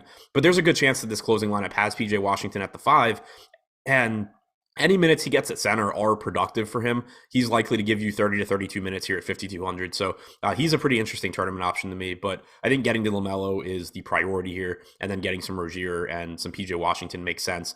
If you want to roll the dice on 16 minutes of a 3K Mark Williams, then by all means, but probably won't be doing it much myself, mostly because he's a center and I really don't want to waste those spots. Knock out a super chat and a couple questions here. Darkwing, any year-long specials happening this year? I don't know. We might have something for New Year's. I honestly don't know right now, man. I'll let you know when I'm back on. But if you have available MGM to you, if it's around $10 for 2 months. So, and then Ryan Houston, can I add Fantasy Cruncher on? If I do the promo? Yes, you can. You can add Fantasy Cruncher to the promo if you wanted to get that add on, 100%. And then we had a super chat from Julio. Adam, with so much value at center yesterday, what do you do as decision points as to which one you're going to be exposed to more when this happens? I don't make I just go through my normal process and play whatever shows up. It's still just a it's still just a combination of how teams project, or how my lineups project, and how popular they are. Okay. Thanks for the super chat. Golden State Warriors, obviously without Steph Curry, going to be reevaluated in a couple weeks. Also remain without Andrew Wiggins. JaMychal Green remains out as well. Looking at this Golden State Warriors team, you got sub 6K Draymond Green, Kevon Looney, Jordan Poole, Klay Thompson. I mean, all of them, just given the price points here and the fact that it's a 240-point total game, they have one of the higher implied totals on the slate, despite being down 2 of their starters. It's no surprise that they're relatively popular today. Yeah, there are 2 interesting ownership points for Golden State that I will talk about. But as far as Jordan Poole, Klay Thompson, Draymond Green go, I completely get it. They're all pulling, low to mid-teens in ownership. Jordan Poole is now up to a 39% usage rate in games that he's played with Klay and without Curry. Again, I think that comes down sooner than later, but he's going to maintain a usage rate in the 30s. I don't see any way around that. Really, really high upside for him in a favorable matchup. Klay Thompson doesn't really see much of a change in usage because Jordan Poole just takes all of Steph Curry's, but you're still talking about 26% usage or so for Klay, and he's playing huge minutes now. Played almost 40 minutes last game with Poole getting ejected, but on average, you can expect around 36 minutes. You've been seeing more playing time from Draymond too. We've kind of a lot touched on the fact that power forward's pretty weak today, so getting the Draymond is pretty appealing. The 2 ownership pieces that I think are really interesting and I can't really explain are Kevon Looney pulling 14% and Dante DiVincenzo pulling 3%. I understand that Looney is a fine play, like good matchup against Charlotte, could play 26 to 28 minutes, could also play 22 to 24. He's 4,800. It's not that I think he's a bad play, but I don't really know why he's getting more ownership than Ivica Zubats. I don't really know why he's getting 14 times the ownership of somebody like Mitchell Robinson or 7 times the ownership of somebody like Steven Adams. So that's another spot where it's just like, yeah, I think Looney looks fine, but there's other guys in that price range that I think look very, very similar. So I don't totally get that one. And then DiVincenzo at 6,500, he's around a 0.85 fantasy point per minute guy. He's not reliant on getting usage. He just contributes, across the board. We've seen a lot of ownership going to OG Anunoby. You're likely to get 34 to 36 minutes from DiVincenzo here as well. I think, I would play Anunoby first if I'm just making one lineup, but I don't think Anunoby should be 8 times as popular as Dante DiVincenzo. I think that he should be pulling a little bit more than 3% ownership. All right, let's wrap this one up. Toss it over to Live Before Lock. Hall of Fame. Do we got Hall of Fame ready for this? We do. Beautiful. Some big winners this week. That's coming up in the intermission. Don't miss it. Watch us induct some fine fellas into the Stokastic Hall of Fame. Throw out some members, some subscriptions as well. Denver at Sacramento, 239.5 total. Jokic, a decent 1.75 DraftKings points per minute this season. Just monster rates across the board. I know there are some great centers on this slate, some good pay up options, but I'm not shocked that he's getting 23% against this Sacramento front court. No, me neither. I mean, if Sabonis is in, don't care. It's still Jokic. If Sabonis is out, just gets better and better. The Kings are obviously going to do what they can, but the thing with Jokic is it's so difficult to slow him down because he's such a good passer. You have to be careful with, double teaming him because he's just going to hit the open guy. You don't have any sort of an answer to stop him one-on-one. So it just sets up really well. If you look at his rates this year with both Michael Porter Jr. and Jamal Murray active, they do go down quite a bit from his overall rates. But the thing that you have to keep in mind too is that most of those games are from early in the season, and Jokic just wasn't playing at the same level that he is right now. So I think that even if you see his production come down a little bit from where it was recently, I think it still settles in higher than it was early in the season. And on top of that, he's been playing bigger minutes recently as well compared to what he was doing earlier in the season. So I'm with you. There's a lot of good center plays today, but Jokic is also fantastic. He's only 11-4 on DraftKings too, so you're not getting a crazy high price tag. Absolutely love getting to him. Also really, really like getting to Jamal Murray. He's pulling 14% ownership, but he's been just completely freed basically from a minute standpoint. He played about 39 minutes last game. He's not on any sort of minutes restriction. Played 43 minutes, including overtime, so 38 minutes in regulation. You're likely getting, 35, 36 minutes at least from him in a favorable matchup against Sacramento. I really like that $7,100 price tag. So him and Jokic look like the priorities. Michael Porter Jr. at 5,900 played about 30 minutes in regulation last game, 35 minutes, including overtime. So he can play north of 30. I think projecting 30 makes sense, but he's another one where he's 5,900 at small forward. We know that's a spot where it's really useful from a roster construction standpoint, and he's only pulling 2% ownership. So I think Michael Porter Jr. is going a bit overlooked. Aaron Gordon also is questionable now. If he's out, that probably opens up more minutes for a $5,600 Bruce Brown. Not that ends up looking like a super appealing play anyway, but maybe a little bit more playing time for Michael Porter Jr. if Gordon's out. Probably a little bit more in the way of rebounding for Michael Porter Jr. if Gordon is out. All right. Yeah, we'll pay attention to Gordon. Couple super chats here, and then we'll close this out with Sacramento. We're up against it. So I'll turn it over to you. But Laffy, side bet Cowboys versus Eagles for NFC Championship. Yeah, hit me up on Twitter. I guess what you're just saying if they play each other or to make it. You got to set some parameters there. Fox's projection is off. Thanks again for your time as always. Thanks, Taylor. Appreciate you. And yeah, hit me up on Twitter, Laffy_D, right under my name there. Eric, rank these min price players. Chanchar, Mark Williams, Len, and Dwayne Washington. How many in the same lineup is too many? We'll make this one quick, Adam. So I'll just completely ignore Chanchar. I don't know why that's. I'm just reading the super chat. Yeah, if Aaron Gordon's out, he probably gets in the rotation. But ignoring Chanchar's last, I would say. So Len obviously is dependent on Sabonis. I guess I would say Dwayne Washington, followed by Len if he's starting, followed by Williams. Don't love any of them, especially at their respective positions. All right, let's wrap it up. Sacramento, go for it, and then we'll turn this over. We're already at 6:03. Yeah, so Sabonis, if he's in, good tournament play. He's great, but still kind of tough to get to him at that price tag. I'm not expecting him to be in just because he did miss shoot around and he didn't practice yesterday. If he is out, my expectation is that Len starts at 3K. I think he probably plays like 20 to 22 minutes. Looks like a decent point per dollar value there. De'Aaron Fox benefits if Sabonis is out as well. He would look better. Monk, Herter, Barnes, Keegan Murray, all reasonable options and that look a little bit better if Sabonis is out. Hey, appreciate you guys. Cruised over not 500, but 600 likes here with 3,000 people watching on a Tuesday night deeper dive. You're the best. Can't do these shows without you. You help us keep the lights on, and it's appreciated. Shout out to Adam for the great analysis at Ship My Money DFS. Jordan Klein behind the virtual glass. Follow me at Lafayette_D. Eric Lindquist, Greg Ehrenberg coming up next. Thanks, guys. Peace. I'm about to piss myself, dude. I got to get out of here.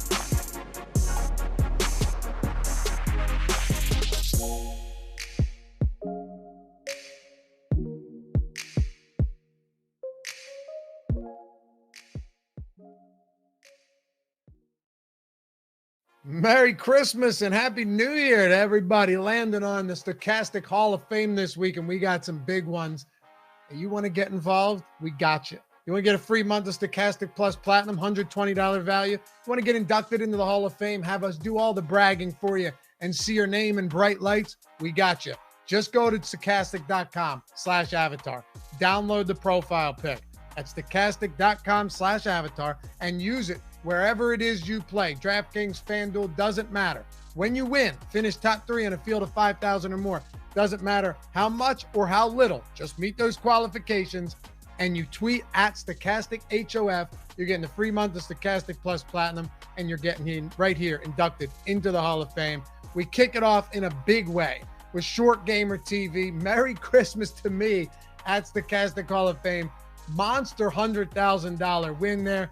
Little showdown action between the Pittsburgh Steelers and the Las Vegas Raiders. Our biggest one of the week. Congrats to you, Short Gamer TV.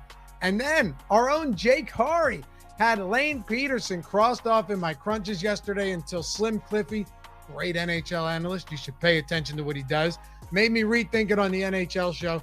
Instead, I included him and it worked out at 0.77 ownership. Little 5K first place win for Jake there. And Kevin Cutler. Let's see my name in lights. They're in it, fella. Laffy D, best tools in the trade by far. First out of 397,000. Makes the Eagles' loss easier to swallow. I get. For you, it does. Not for me, but congrats, Kevin. That's an awesome win out of a massive field. And Jansen White had my best finish ever in a 150 max tonight. Stokastic Hall of Fame. Thanks for constantly helping me improve how I play. And he mentions all the NBA boys. 125 to Jansen White right there in a 150 max. Followed up by TWA 4CY? Twafercy? I don't know. Thanks for all you guys do day in and day out with a $400 victory there. We'll keep it going to Shelly B. 500, only second day using Fantasy Cruncher. I knew I was going to lose or break even on the small tournaments like I usually do. Then I see that I'm first place in the tournament. Like, what? Thank you. Congrats, Shelly. That's awesome. Nice to find a little surprise like that. And then free month of Stokastic Plus for first place win courtesy of Stokastic Hall of Fame. Yes, please. Thanks to Greg and Eric, even though supposedly he's off Twitter now for a short time. Spencer getting the win there, getting the free month as well, and got my first NBA takedown in the $5 single entry last night. Listen to you guys daily. Thank you. Who is that? Rocksteady247 with the $500 win there, and we close it out with 2 more here. We got Michael Urban. Thanks to the Stokastic fam for all the great content. Not sure this qualifies me for the free month, but wanted to say thanks either way. Keep up the great work, gang. Congrats, Michael. A little $550 win there. And Diesel, OZB. Forgot to post this, but hit this on Thursday night. Forgot about, or how about that free month? A little $750 in the 10K Thursday NBA shot. Congratulations to all of you guys. Remember, Stokastic.com/avatar. Tweet your wins at Stokastic Hall of Fame. If you're rocking the avatar, get the free month of Stokastic Plus Platinum. Get up here.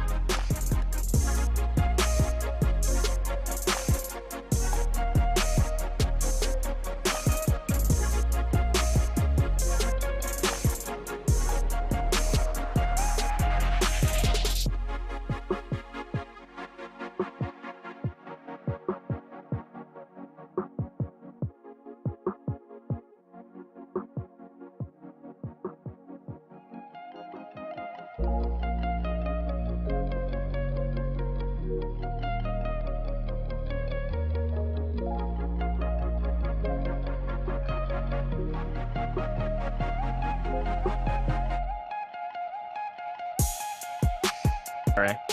Let's play those three. Done. All right, good. Now analyze the most efficient way for Jordan to lose his money tonight. Let's go. 3, 2, So here for it. 1.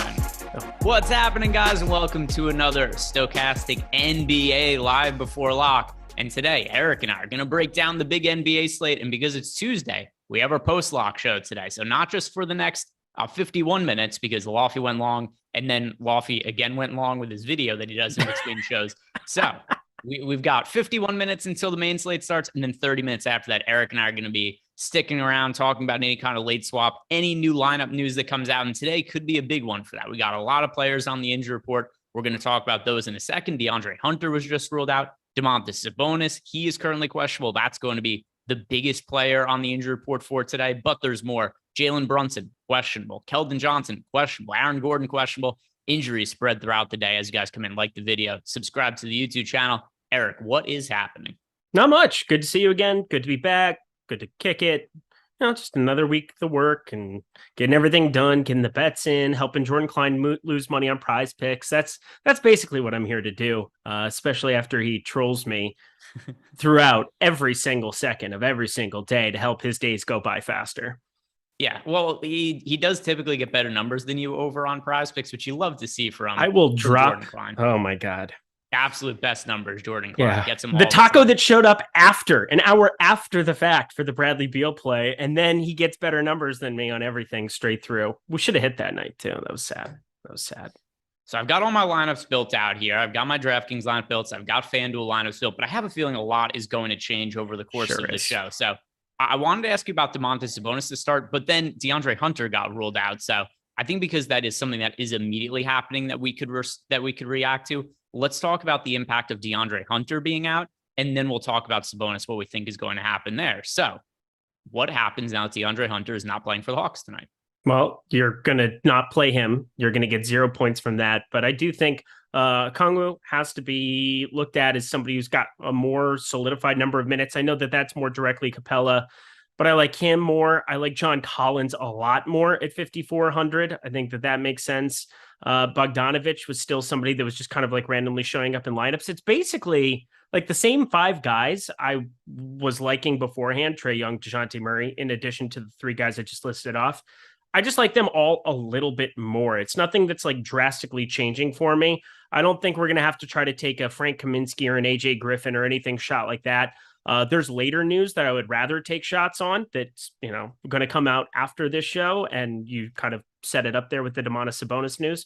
So Atlanta, play a little bit more of the 5 guys than you might have anticipated. Indiana matchup, that's usually fantabulous. Everything looks fine there. Fantabulous, you say? Yeah, fantabulous. I just came up with that on the fly. I liked it. All right. So it is fantabulous. Also known as my hand movement on the BetMGM picture. Fantabulous. Oh, and that graphic is going to be coming up in short order because they are the sponsor of today's show. It's amazing I wake up in the morning sometimes knowing I have to work here. You mean people. By the way, I totally agree with you on the Hawks. Like across the board, it's a little more usage for some of the guys in the starting lineup, a couple extra minutes here and there. So no one player predominantly becomes a much better play, but you can just be like John Collins, Onyeka Okongwu, Bogdanovich. Like these are all guys who are now projected for like 1.5 more fantasy points for me. So it's just players that I ultimately end up getting to a little bit more over the course of my lineups. The one guy who I wasn't really getting to at all that I assume I'm going to end up getting to at least a little bit now once I rerun lineups is probably DeJounte Murray. him being fairly cheap, particularly over on DraftKings. I think that he is somebody who will end up getting to a little bit there. Over on FanDuel, a little bit less appealing just because he's a few $100s more expensive, $8,500 over at FanDuel, but still somebody who goes from not really being in play for me, somebody that I'm going to end up wanting to get to. But the biggest piece of news that's going to impact the slate above all else is Domantas Sabonis. Now I'm going to lead this a little bit just from, because I have a very strong take on this. I don't think Sabonis is playing. I think Alex Len is starting. What is your anticipation for tonight? That's what I expect too, but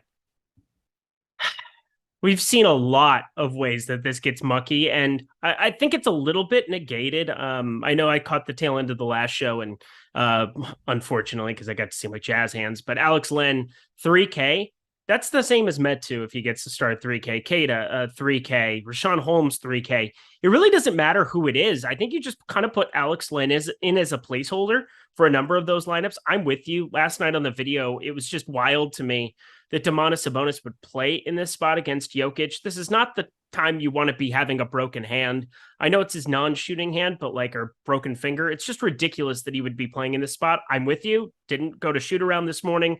That was the main thing I was paying attention to. And I'm with you. Alex Len ran first unit. It sounds like an NFL injury report that we were looking at, or like beat writers talking about first team reps at the running back spot or something. But Alex Len, I think he lines up nicely there. If for whatever reason that doesn't end up being the case, you have the pivot. You already have it there. They're all 3K, so you shouldn't have to think about it too much. So now here's the question. How much do you like Alex Len as a value play if he starts?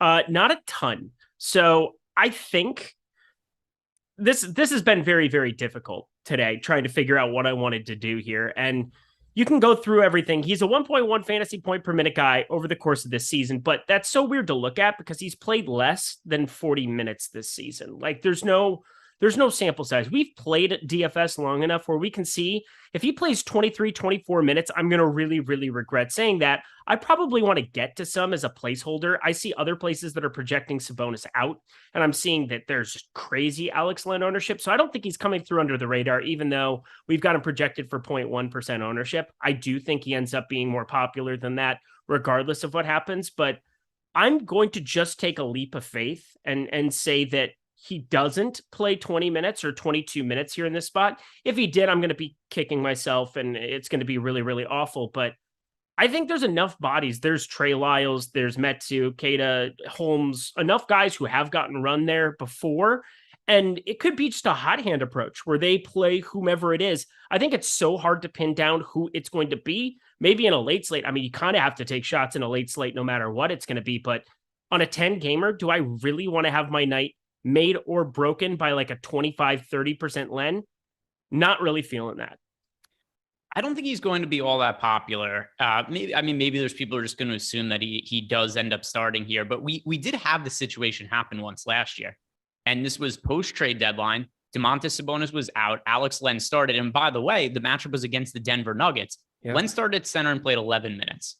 But off the bench, Damian Jones, who was the backup center last year, played 37 minutes. Yeah.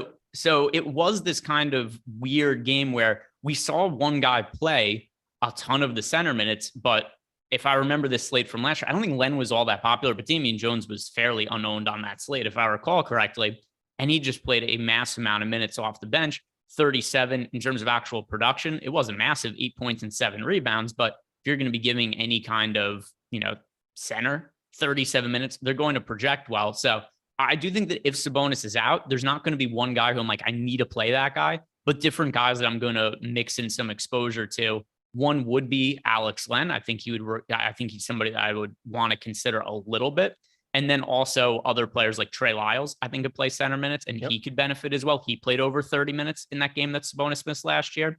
So those guys would be players to consider. And then, like you said, Metu, also somebody that I think could end up getting center minutes. And then we should also talk about the impact it would have on other players from the Kings. And then we'll touch on some of the super chats because a bunch of those are rolling in as well as the questions we're getting in the Discord channel. But who else would stand out from the Kings if there is no Sabonis for you?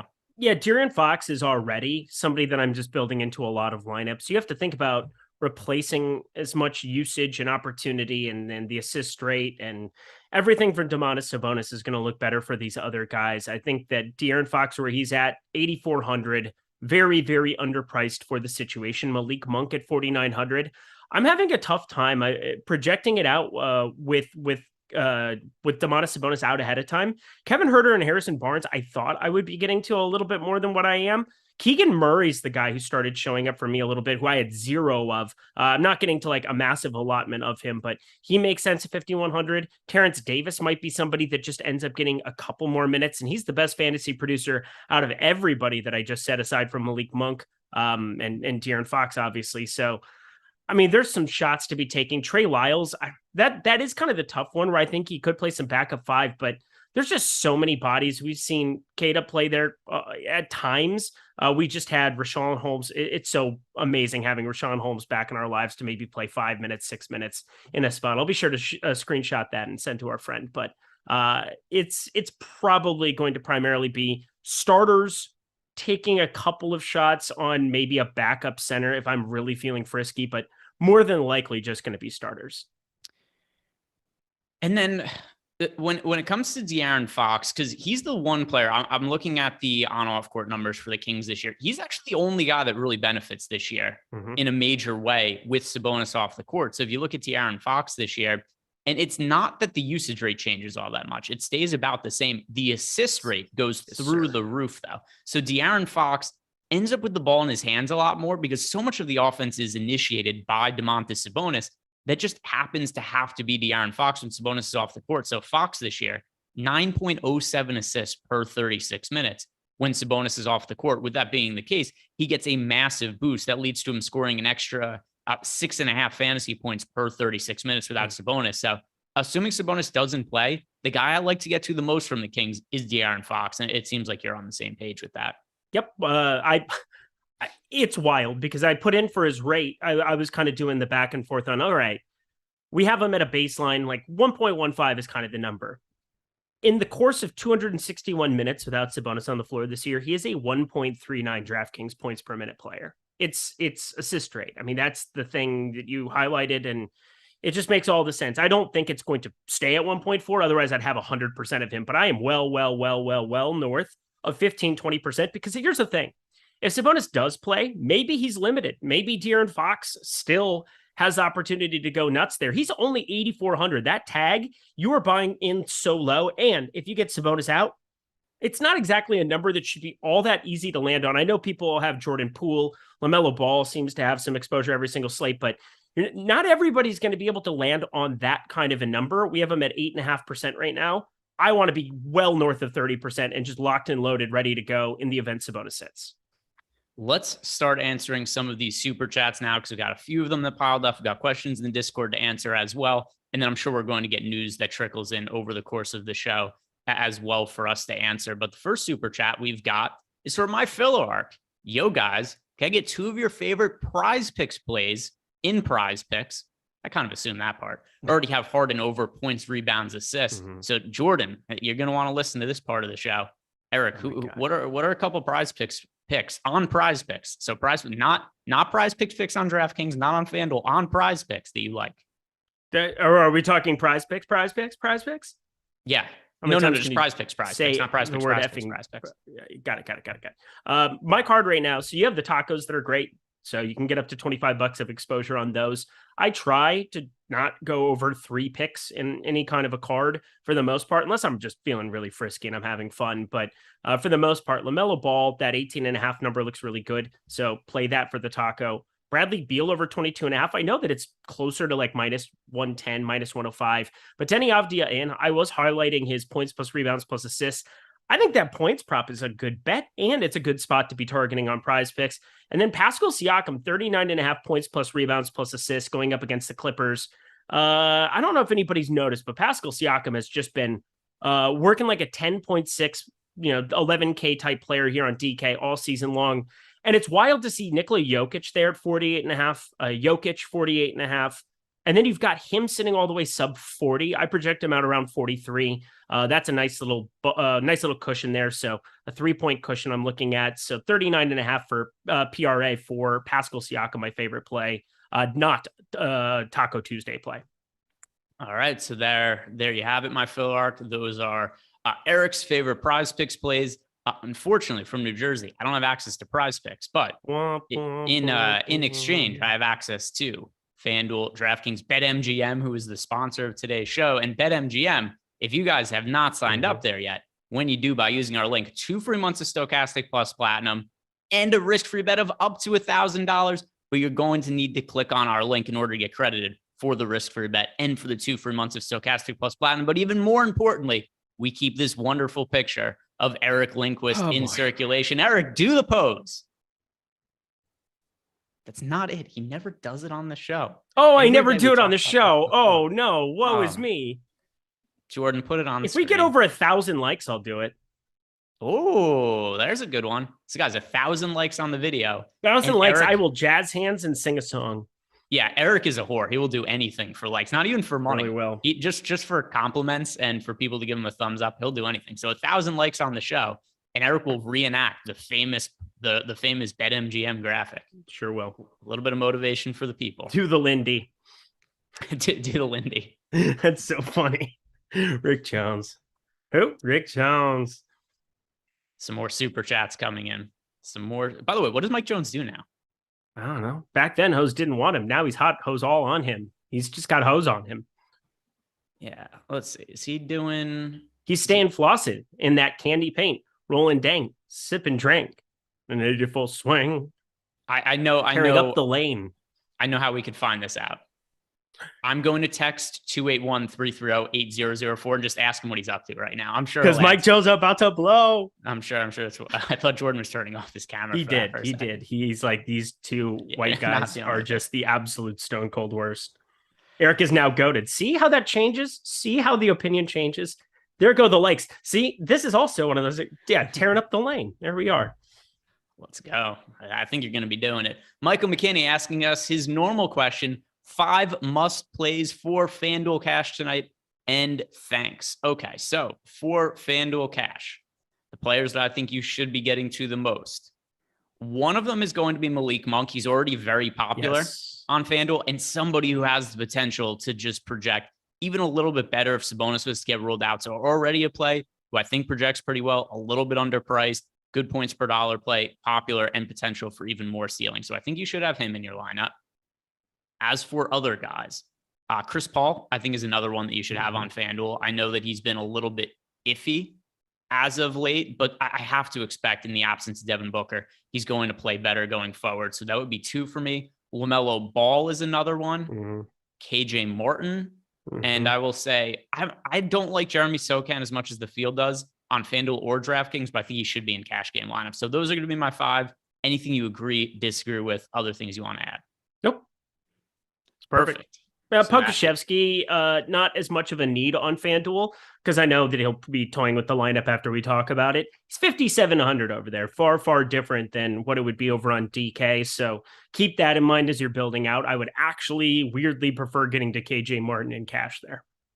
The next question that we have is from Marcus Allen. Eric, this bowl is for you, man. Chill vibes.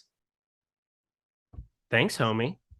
Dude, bro, chill for Marcus Allen. Sounds like how you doing, fellow kids? Yeah, I saw that guy. Sounds like you should be spending some time with Jordan Klein, who, because Marcus Allen, we were talking to Jordan before the show. That is all he did while his time was off work.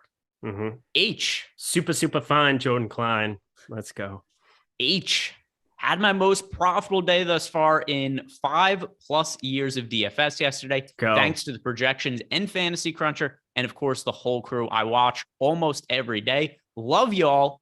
Even Eric, and then in quotes, especially Eric, looking forward to more wins. Love to see that, H. Love to see that. That took me on a ride. I caught a vibe. Baby, are you coming for the ride? Felt nice. Thank you. Yeah. Hey, listen, Eric, you're building up some fans here. You got H. I have my moments. Helped him win some money yesterday. Marcus Allen. How many likes are we at now? How many likes are we away from you doing? I don't know. 835. We're not far away. That pose is close. That pose is coming. Oh, it's coming. The pose. And we'll let it rip. We'll let it rip. Some questions that we've got coming into the Discord channel. First from Cream. Do you think Keldon Johnson is playing?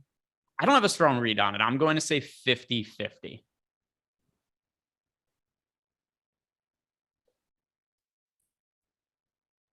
Do you have an answer? No, I didn't know I needed to answer something. I was fixing something on my end. Oh, sorry. Okay, yeah. I don't have a lean. I don't have a lean. So, all right. So for me, Keldon Johnson, I don't have a strong take. Sabonis, I feel very good that he's not going to play. Keldon Johnson, I'm unsure. Yeah, Keldon Johnson, I have no idea. Corey Shea, best small forward for 6K and under in DK tournaments. All right, small forward, 6K and under, and I assume he means just who projects the best for me in that range. 6K and under, that is Buddy Hield. 6K or less, Buddy Hield. Just hearing that makes me cringe a little bit. Is there anybody you have projected better than him? Bogdanovich. He's 6,100 though. Yeah, but 6,100 or less, right? No, 6K or less. 6K or less. What did I hear? 6,100. I don't know. Just making things up in my brain. You know why? Because all that's in your head right now is music. I'm not wrong. Thinking about what I should sing. How about I rap? I'm going to rap. That's what I'm going to do. Well, I think we should do is answer the question. Well, there you go. I'm with you then, Buddy Hield, but it doesn't feel good. Think about what we just said. Buddy Hield, favorite of anything. That's never fun. Super chat from the Claw. He wants to know who's the best power forward on DK for $5,400 and under. 54 and under. That is John Collins for me. Yeah, I have an unbelievable amount of him now. Unbelievable. Yeah, he's like one of my highest owned players now, which I don't like. I mean, if you told me that you had, 115% of that, I wouldn't believe you. Just told me a lot of John Collins. I believe that. Damn dirty cheater. Yeah, I have 60. Where did that even go? 62%. Yeah, there it is. That's not good. That's a lot of John Collins. Got a super chat from Weatherman7. It's the old pair sticker coming back. Hey, you. And then we've got it looks like the pair is wearing sunglasses, a headband, and then he's mooning us a little bit, turning around and showing us the booty. Oh, give me that Taylor booty. Weidman. Greg, small forward looks a little thin at first look. Sure does. Favorite options on DK, and give Eric a little of this money so we could play another lineup tonight. Boy, Taylor's looking to bankroll your body, just trying to body me and then also give me love at the same time. I'm okay with it. I ain't saying she a gold digger. By the way, small forward does really suck. It's awful. Today. It's a horrendous position as I'm trying to find anything on earth that I like. I mean, I'm considering some Lugan's Dort sub 5K, not enjoyable. I think Jalen Williams, I have some interest in. That's never good. My favorite, probably, is it possible for Terry Rozier to play worse than he played last night in a million years? Did you watch that game? It was the worst I've ever. What did he shoot? Like 2 of 17 from the field or something? Was the final number? 2 of 17 from the field, 1 of 7 from 3. But like, however bad that looks, it was actually worse. He actually just every time you watched him on any possession, he would sit there and then he would take some kind of a forced, ridiculous shot. And it was pretty comical at a certain point. So I expect positive regression. What's weird is his price actually went up 100. So yeah, there's that. 7,100. I'm still going to be rostering quite a bit of them there. Yeah. So the other one for me, by the way, yeah, there was one guy I was sure you're going to mention. There was Bogdanovich because you tried to answer him for the other question. We didn't fit. And this one, he would have worked. So I like Bogdanovich. I'm still finishing up my Atlanta stuff because I have too much John Collins. I need to reduce the John Collins in my life. Bogdanovich, Lou Dort, and OG Anunoby for me being another one. Anunoby's price has recently come down, and I think he's definitely somebody who's upside. We know the way Nick Nurse runs his rotations. He's going to play a ton of minutes. Here are the recent games for OG Anunoby. He played 38 minutes, 36 minutes, 41 minutes, 44 minutes. Those are his last 4 games. So Anunoby, I think he provides some decent floor at the small forward position on DK at a spot where it's pretty hard to find guys that I think are actually good points per dollar plays. Shane Daly, if it's do or die, Metu or Len currently in the back seat of a caddy. And singing in the Cadillac. Yeah. Len, if you had to he Again, you got the first team reps. It's so weird to say that. What a weird thing to say. Yeah, I assume Len is going to start today, so I'd feel better about him. I think that's the way to go. I wouldn't want to risk my life on Alex Len. I'm unhappy that you're in that situation, but Alex Len, cross your fingers, and I hope we see you back in the chat tomorrow. Mike L, FanDuel main, Halliburton, Griffin, and Jokic. So I assume it means AJ Griffin, or SGA, Bogdanovich, and Siakam. I prefer the first combination, especially now that we know that DeAndre Hunter is out for the Hawks. I don't love AJ Griffin today, but if I had to roster one cheap guy from the team that I wouldn't have had any interest in before, that's one of the value pieces, it would be AJ Griffin. So Halliburton, Griffin, Jokic for me. I'm going to the second one, but I love you. Siped in. Thoughts on Ty Jerome? I don't think there's need to roster him today. Don't send it in, Jerome. Ty Jerome. How many fantasy points do I have Ty Jerome for? Not many. Ty Jerome. I have him projected for 13. I have him at 15. Not enough to play on this slate, though. No, thank you. The next question, Don Icewood. Who is our favorite utility player for $5,300 or less? Oh, so not John Collins. Look at me listening. Look at that. Yeah, Eric's just going to be like, Jokic. Jokic is good for less than $5,300. I will literally drop kick you in such a mean way. This is such an ugly spot. Like, I think this is why I'm getting so much John Collins. Look at the trash that surrounds him. Like, Okongwu's there at 55. Collins is there at 54. I have an unbelievable amount of those two. And then cesspool of broken dreams and sadness. It's like Sunset Boulevard. We're looking at, I would probably say PJ Washington, but I don't want to play PJ Washington. It's Lou Dort for me. That's the player I've projected best below there. And I think Lou Dort is perfectly acceptable on this slate. He's got to be very cheap now. Yeah, 4,900. That makes sense. It's just 40 minutes for Lou Dort last game as well. I know. Well, a lot of playing time. He's at least paid. There's guys on OKC that are just like made men. He's one of them. He's just going to play. In 38 minutes the game before that. So I think we feel pretty good about his minutes relative to other guys on the team. So and he tries hard. Yeah. Remember when people used to go crazy about his defense, and then there are some players who are out for OKC. I know it's just an absolute nightmare to project their minutes, but that's one guy, Lou Dort, like you said, Eric. We can feel pretty good about it. Yeah. SMKX Joker wants to know who are our top 5 centers for FanDuel. So in the lineups I ran on FanDuel, these are the centers that I got to the most. Well, Pokusevski has center eligibility, so he would fit the bill for that as well. But if we're just talking pure centers, Okongwu, Şengün, Jokic. It's hard to find guys that are only centers, so whatever. Okongwu, Şengün, Jokic, Pokusevski, John Collins. All sound great. Okay, the next question that we have is from Hutchboy180. Thoughts on setting a max 1 group with Sokan, Poku in my 150? They have nothing to do with each other. You can play both of them in the same lineup. Totally can play both in the same lineup. Yeah, no, I have no issue with that at all. I think people freak out too much about stuff like that. Just play good value. And if guys are cheap enough, you can play them on the same team. You can do whatever you want. It's really not that difficult. Richie 07G, our guy Richie G wants to know on DK, there's only 3 players projected for over 10% ownership who are 10K or more. That is Jokic, LeBron James, and SGA. Besides those 3, who are our favorite guys to pay up for? So Jordan, can you pull up the ownership projections for us, please, sir? Let's look at the most recent run here, and you guys can see what it is that we're talking about in terms of the expensive guys and how, and that'll happen also on a 10-game slate. It's pretty spread out.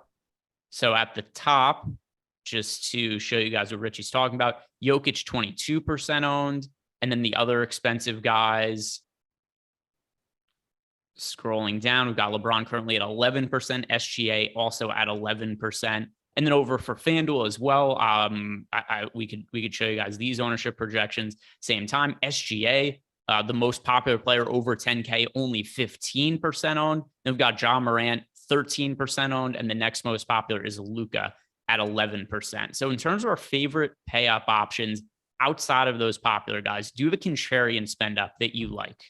Contrarian spend up. I'm just looking at ownership here. I mean, Tyrese Halliburton's cheap.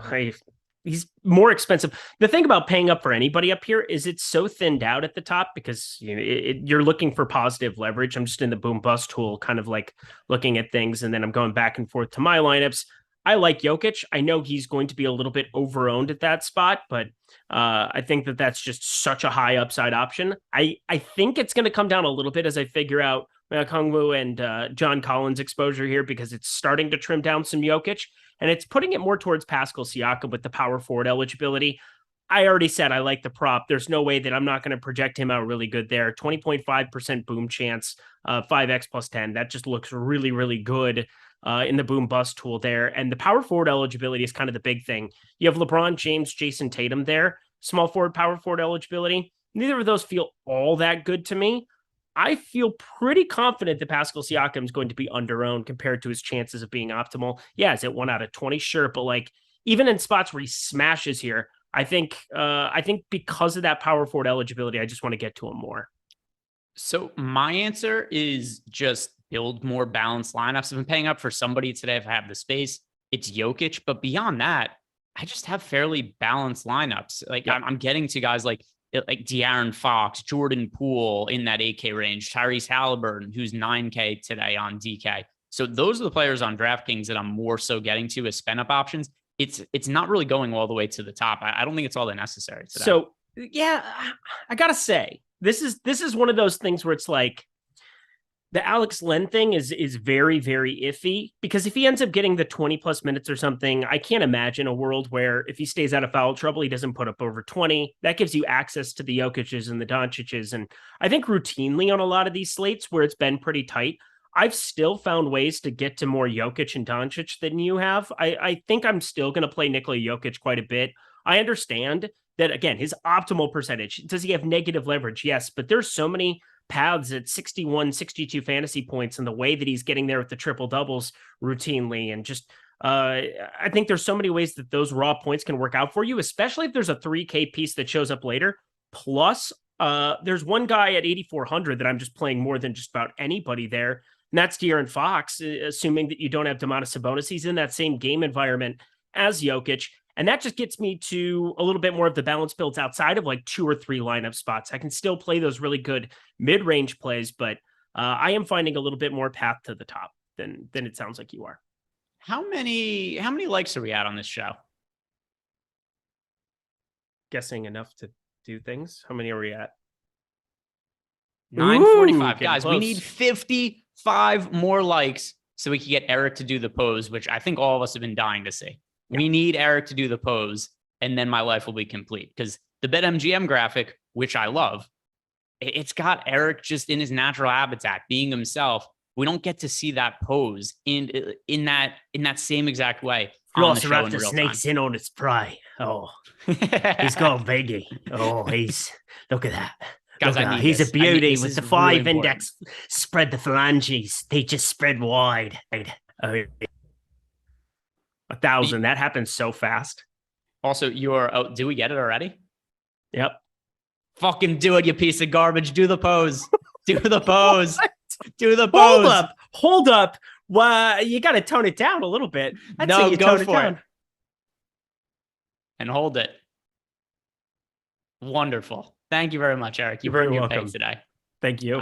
I'll send a note to management that you've done your duties coming today. Up, I was confused with my mama kissing a girl. Confusion occurs coming up in a cold world. Daddy ain't around, probably out making felonies. Favorite rapper you see, chick, got my melody, I want to live. Goes to shit, I sell dope for a faux finger ring with one in a gold rope stand. It told me if a pastor gets sheep's skin coat, mute few pack of that'd be dope. Toss and turn and sleep at night. Woke up the next morning, brother stole my bike every day. Same shit and nothing good. In the hood, run away from this bitch and never come back if I could. Hated 11th, the underdogs on top. Now I'm gonna shine, homie, till my heart stop. Go ahead, envy me. I'm Rap's MVP, and you ain't going nowhere, so you can get to know me. Oh, and he finishes with the pose. All right, Eric has earned his keep today, and he's confirmed himself as cool. Right, seems like a pretty cool guy, that Eric Lindquist. Some more questions in the Discord channel that are coming in. This one is from T. Lee. Wants to know who our favorite plays for single entry. All right, Eric, how are you doing on building out your lineups? Well, I mean, I got a little distracted there. But yes. Let's see. I will tell you, there are Atlanta Hawks in them. This Okongwu John Collins thing has gotten out of control, my two highest owned players. So I'll throw them. So let's, do you roughly know who your most exposed players are? Because if you do, you can do it for DraftKings and I'll do it for FanDuel. De'Aaron Fox, my three highest known, De'Aaron Fox, John Collins, and Onyeka Okongwu. So let's go position by position. Could we do that right now? Sure. You're the boss. You're literally the boss. You're the big guy. So let's go. You do it for DraftKings. I'll do it for FanDuel. So for DK, who are your most rostered point guards, Eric Lindquist? All right. Point guard. De'Aaron Fox, Luka Doncic, Tyrese Halliburton. De'Aaron Fox, Chris Paul, LaMelo Ball for me on FanDuel. DK, shooting guard, hit me with him. Oh, I just got done talking about how much So Bogdanovic, Buddy Hield, there he is. And Damian Lee. We got to talk about Damian Lee a little bit after this. For me, shooting guard on FanDuel, Malik Monk, massively different play on FanDuel compared to DraftKings. Luka Doncic, Bogdanovic, small forward. So then Bogdanovic, Hield, same kind of guys there, and Lugenstort. Small forward for me on FanDuel is KJ Martin and Bogdanovic. And then Keldon Johnson for now as well, but obviously that is subject to change if he gets ruled out. Power forward for you, and something's cracking you up. Is it that we got a super chat from Josh who's saying that you're invited to the cookout, Eric? I'm so excited. I'm so honored. It's so nice to be amongst distinguished guests. Pleased to meet your acquaintance, friends. Yeah, you go there and you will just be the entertainment. How do you do, neighbor? Let's kick power it. Forward. Let's kick it like friends. Yeah. Who do you have at power forward? John Collins, to such a ridiculous extent that it's not even remotely close. Pascal Siakam, and then the SoCan, Toucan Sam. KJ Martin at power forward. Another one that John Collins also power forward on FanDuel, and then Kawhi Leonard as well is somebody who I think could take on a little bit larger of a role today. Interesting. A little concerned about the playing time for Paul George, who looked totally gassed towards the end of what was probably the dumbest NBA game I've ever seen yesterday. It was really dumb. 16-2 run to finish out? Well, also, with 3 minutes left in the game, from 3 minutes left in the end of regulation through overtime, I want to say that the Clippers outscored the Pistons 30-4 or something along those lines. Like, it was massively one side, and the Clippers punted the game. They took all the starters off the court, and the announcer like, hey, makes sense. The game's kind of in reach, but you take him out of here because you have a game tomorrow. But Kawhi didn't play last night, and I think they could kind of cut down the minutes of Paul George by a few today and just have Kawhi carry the offense a little bit more. So I gave him a little bit of a boost for that. So Kawhi for me. So he's getting way up there. I mean, FanDuel, what's his price over there? 81. Okay, that's better. So you just think of the $3,500 floor there on DK, $7,900. That's just harder to get to. And then Kawhi as well is projected right now for 12% ownership on FanDuel, DraftKings 7% ownership. And centers, we talked about centers a little bit before, but who are the centers you are getting the most to on DraftKings? FanDuel, I had answered this before. So just to reiterate the ones that I have the three most of, it is currently Okongwu, John Collins, and then also Nikola Jokic. But DraftKings most rostered centers. Yeah, well, it might change a little bit here. We got an interesting starting lineup that we're going to have to talk about from Washington. But right now, Collins, Okongwu, and Nikola Jokic. Yeah, so we've got another game with Daniel Gafford starting alongside of Kristaps Porzingis. It's something that they have also done in other games lately. And let's see, what's the price tag right now on Gafford? Gafford on 4,200. So it's come down pretty steeply. And that's kind of my argument for it. He played well against Ayton and company, closed out that game, played 29 minutes. That Utah one was a little bit wonky. Jared Vanderbilt kind of got his, and then Walker Kessler just played good. The Sacramento spot's a little weird, but I don't think it was very close towards the end of that game.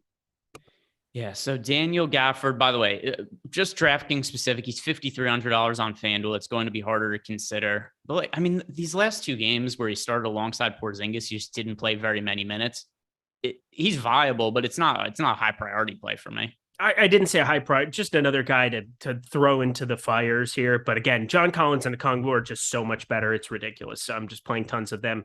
Şengün, I can always play. That's somebody that I'm starting to get to a little bit more of. People are talking about 100% Alex Len. Everybody wants to have an Alex Len take. I have no, I think it's a very freaky, volatile piece of chalk if he ends up getting to chalk. If he's not chalky, that's the thing. Like, if he's going to be 5-10%, sweet. Like, you definitely take that shot at 3K if he's starting, but I'm assuming he ends up a little bit higher owned than that. Maybe that's a weird thing to say considering we don't even know Sabonis' status yet.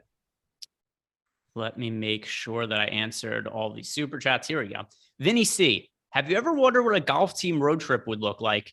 6'10" Eric's on the bus playing rapping in polos. Eric's aspiration is to be Drew Lock. Like, if Eric could be one person who's like, this is the coolest person in the world, it's Drew Lock. Well, yeah, then I get paid a lot of money to sit on a bench and, slap hands with my teammates and be a good teammate and go to meetings and not get hit very hard because I don't ever play. That'd be all right. Check out the teammates in the locker room. Yeah, there's a lot of benefits. Fat Star. There it is. Eric, you are the goddamn GOAT. Eric picking up a lot of fans today. A lot of fans. It's like that really crazy king in 300. I will show you treasures. That guy. By the way, Miami Mike has not been here at all this year. Miami Mike is checked out because I don't know. I got to wait for it. He'll show up eventually, and then we'll get back on track with that one. But, it is what it is. Weatherman 7. This is a pair emoji of the mic drop. Once again, that was for you after you were done rapping. It's just the. It was good stuff. I can't help it. It happens once in a while. It just happens. Abyssus 3 getting Dwayne Washington 80% for me. Oh my! DK. Rethink your life. Yeah. I'm sorry. Look, I think he's like an optimizer dude who's going to show up. I have 0 of him right now. This is the same thing that people are doing with Ty Jerome. So if there's going to be a massive blowout, and he's going to get 37% of the usage like we saw and play 19 minutes, sweet. But more than likely what you're getting are 12 minutes in a competitive type spot, or, it's an 8-point spread, so it could get a little bit wonky. We just saw it get wonky last time. But more than likely you're getting 12 or 14 minutes in a majority of the outcomes of this game, and you're going to be rostering 18 points or 16 points if he shoots it well. So, have fun with that. But you can't bank on it. Like Ty Jerome, if you made me play one of these two guys, because now I have this Ty Jerome thing in my head, I think I would take shots on him because he's had more minutes. But you are literally drawing to Dwayne Washington having 30% usage in 14 minutes. Yeah, I don't have any exposure to him right now. 0. Also, there's just going to be better plays that open up over the course of the day. Oh, well, the course of the night, I should say. The Claw 28, thoughts on Kentavious Caldwell-Pope, and is Jokic a must play? So I would say, I don't have 100% of Jokic or anything like that. If you were playing cash games, I think you should have Jokic in that lineup. If you're playing a handful of lineups today, I think that it would be very well advised to have Jokic at least in some of those lineups. I wouldn't say you have to have him in all of them, but I would say you have to have some semblance of exposure to Nikola Jokic today if you're playing more than one lineup in tournaments. Thoughts on Kentavious Caldwell-Pope? Not somebody I have exposure to. Yeah, not priority. No. Nobody. He's not even in my lineups. The next super chat. Did I miss any of them, Jordan? If I did, could you send them to me? Is what happened is when we had Eric come out and just go on a tear, really the greatest thing Eric's done in his entire life. I think we could all agree on that. Thank you. Real nice of you. Yeah. But not even close to anything else. Most of the stuff you've done is fairly worthless. This was tremendous though. I really don't like you. Really. No, you did a really good job. Thanks. Really good job by you. Great. But because chat was so pumped up by you rapping, it buried all of the other messages we got. So that's understandable. It's not hard to beat anything you're doing. And today you're the king. You won the day. Corey Shea, best shooting guard or small forward under $3,900. I don't know if you're talking about DraftKings or FanDuel because you didn't specify a site. So, Eric, you give him the answer for DraftKings. I'll do it for FanDuel. Shooting guard or small forward under 3,900. Yes. Let me just sort it. Getting everything sorted myself as we are going here. It is going to be, it is the bleak midwinter, my friend. Shooting guard or small forward. I can't tell you how awful this is, this entire range. I have like nobody here. If you made me play somebody, I mean, this is how bad it is. Terry Eason is power forward there.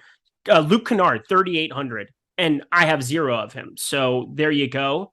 But that's my highest projected until you get to like, I think Terrence Davis would be the guy to take a shot on, but I'm not. That's leaving 500 on the table. I don't know. It's a weird thing to say, but Terrence Davis. I can't answer anybody for FanDuel. I would just advise not to play anybody in that price range. I should advise the same thing on DK. Thank you. I just don't have anybody projected remotely well. That really physically hurt me to try to find somebody. Yeah, no, I was looking through it for exact same for me. I'm looking through it for FanDuel. It's like, these guys suck. I'm looking at FanDuel. It's like, Ish Wainwright, who I've projected for almost no fantasy points, is the best option there. Not ideal. Uploading my CSV. How are you doing on your lineups, Eric? I'm doing okay. I'm playing hockey today too. So. Oh my God. Yeah. You absolute degenerate.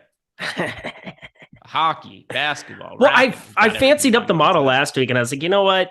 I should, give my boy Jake Ari a like and watch the old video today. He's a lovely human being to look at. So, just took in a little hockey for an hour, and here I am putting in, 50 hockey lineups. Lovely times. Some more super chats rolling in. This is Don Icewood, point guard / shooting guard for $7,500 or less. And I remember before Don had asked us a DraftKings question. So this is also going to be for DK. So he needs a guard to fill his lineup for $7,500 or less. Boy, this is a tough price point too. For now, there's like some dead price points throughout the day. Yeah, like there's some really bad ones. This is probably the worst. Kevin Porter Jr. So the answer for me is Jalen Brunson, but he's questionable right now. Yeah, I would want Jalen Brunson too, actually. And by the way, that's the reason you guys also, I know we're going to be getting to lock in 5 minutes, but Eric and I are going to be sticking around. We're going to be talking about all the injury news that breaks after, and there's still a lot of it to come. Domantas Sabonis is questionable, Jalen Brunson questionable, Keldon Johnson questionable, Aaron Gordon questionable. We basically got no news over the course of this show, other than at the onset when we were first starting. So you guys are going to stick around for that. Also, we've got a new tool over at Stokastic.com, the Bet Pro tool. We're going to be talking about that. We're going to be finding some bets that we really like from it. Here's what it is. It is a prop tool that's been modified to just be one of the most accurate prop betting tools that exist anywhere. And if you guys would have been using it from the start of the season, I made sure to check with our data team and get results of it. If you were paying for it at its current price and you bet $100 on every single prop that it's suggested from the start of the year, you'd currently be up $2,400. And that is after including the price of what you'd be paying for it per week. So it's something that I think is a really good value. I think it's a very good tool in terms of finding the best props. And Eric and I are going to be looking through that in the post-lock show and finding some props that we like for tonight. So yeah, Greg and I are company men, but we are not going to shill you out anything that we haven't looked at results of, that we aren't pretty darn positive is going to help you guys long-term make money. And that is going to long-term make you money. It's proven that it can do that. So I'm pretty excited about this product, pretty excited to integrate it into my process. I think you definitely want to be checking it out. All right. Yeah. I'm looking. I think we've answered all of these, though. I'm fairly sure. Yeah, we just did that one. So we're good.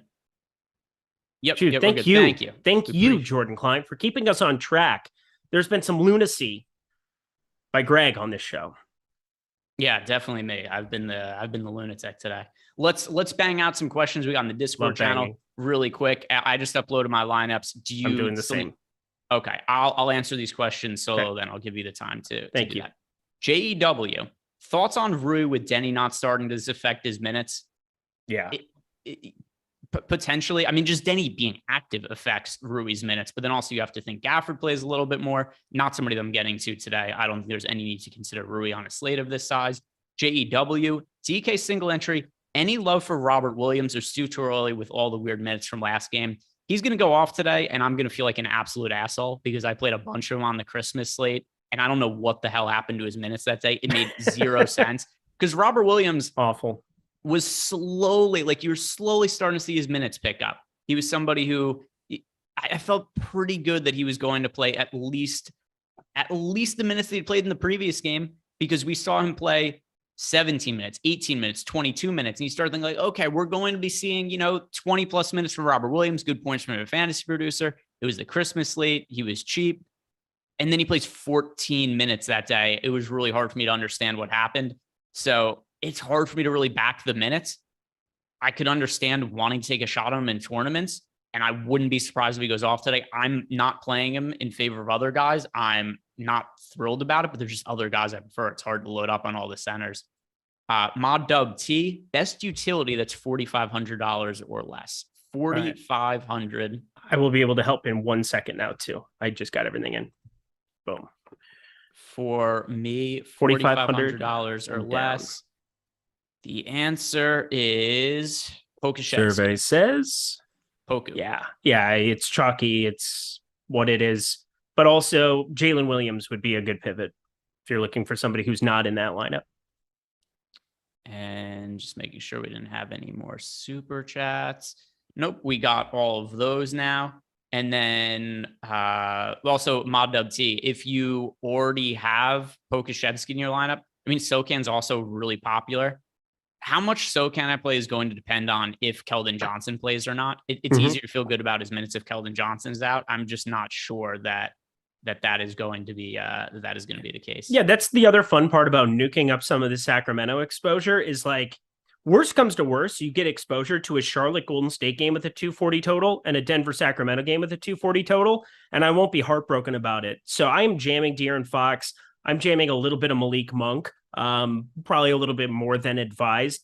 And I'll have some more positionality, a little bit more swappability to be able to move things around and react to news like Keldon Johnson here. So I think that's kind of an understated part of this slate. If that news comes out before 8 p.m., I'm going to have a lot more ability to get away from Sokan than other people. And if Keldon Johnson's out, I'm going to get to a lot more than I think I was originally intending. So I saw Seth's question from earlier about like Jalen Brunson is going to be a game time decision. So Seth had asked us, magical day today. My wife's boyfriend made 2 pizzas from scratch and let me have not 1, but 2 slices. That's real alpha stuff from Seth. Poku, Lyles, or Sokan first favorite cheap power forward value. I was hoping that we would get news on Keldon Johnson by the time I answered. For now, it's Stochastic, and that's the way I'm going to lean. Stochastic, Lyles, Sokan. Stochastic is the one I have the most exposure to. My power forward exposure will end up changing a little bit here if Keldon Johnson is ruled out. But which of the cheap power forwards did you get to the most, Eric? Yeah, those are the ones that I've gotten to the most to power forward. And then, I mean, John Collins is not expensive. Like, it's weird to talk about John Collins in the same vein as a lot of guys because we're used to paying over $6K for him in a lot of spots, especially spots where you don't have Clint Capella, but he's 5,400. That's a guy who I call cheap. For all intents and purposes, that's pretty cheap. Eventually, the usage will be there. Like, it's weird to see mid-teens usage that we've had repeatedly here. DeJounte Murray and Trae Young, but there's going to be that game, double-double type potential. I mean, last game against Detroit, blowout, 29 minutes, didn't get the double-double. It was extremely tilting, so be on the lookout. John Collins, my favorite cheapie sub 6K at power forward. So let's start going into the post-lock show now, and just also should mention, because Jalen Brunson, we got word just now that not only is he a game time decision, he didn't participate in shoot around this morning. Usually an indication that players are a little more likely to sit than they are to play. That Knicks game. He didn't close the game, by the way.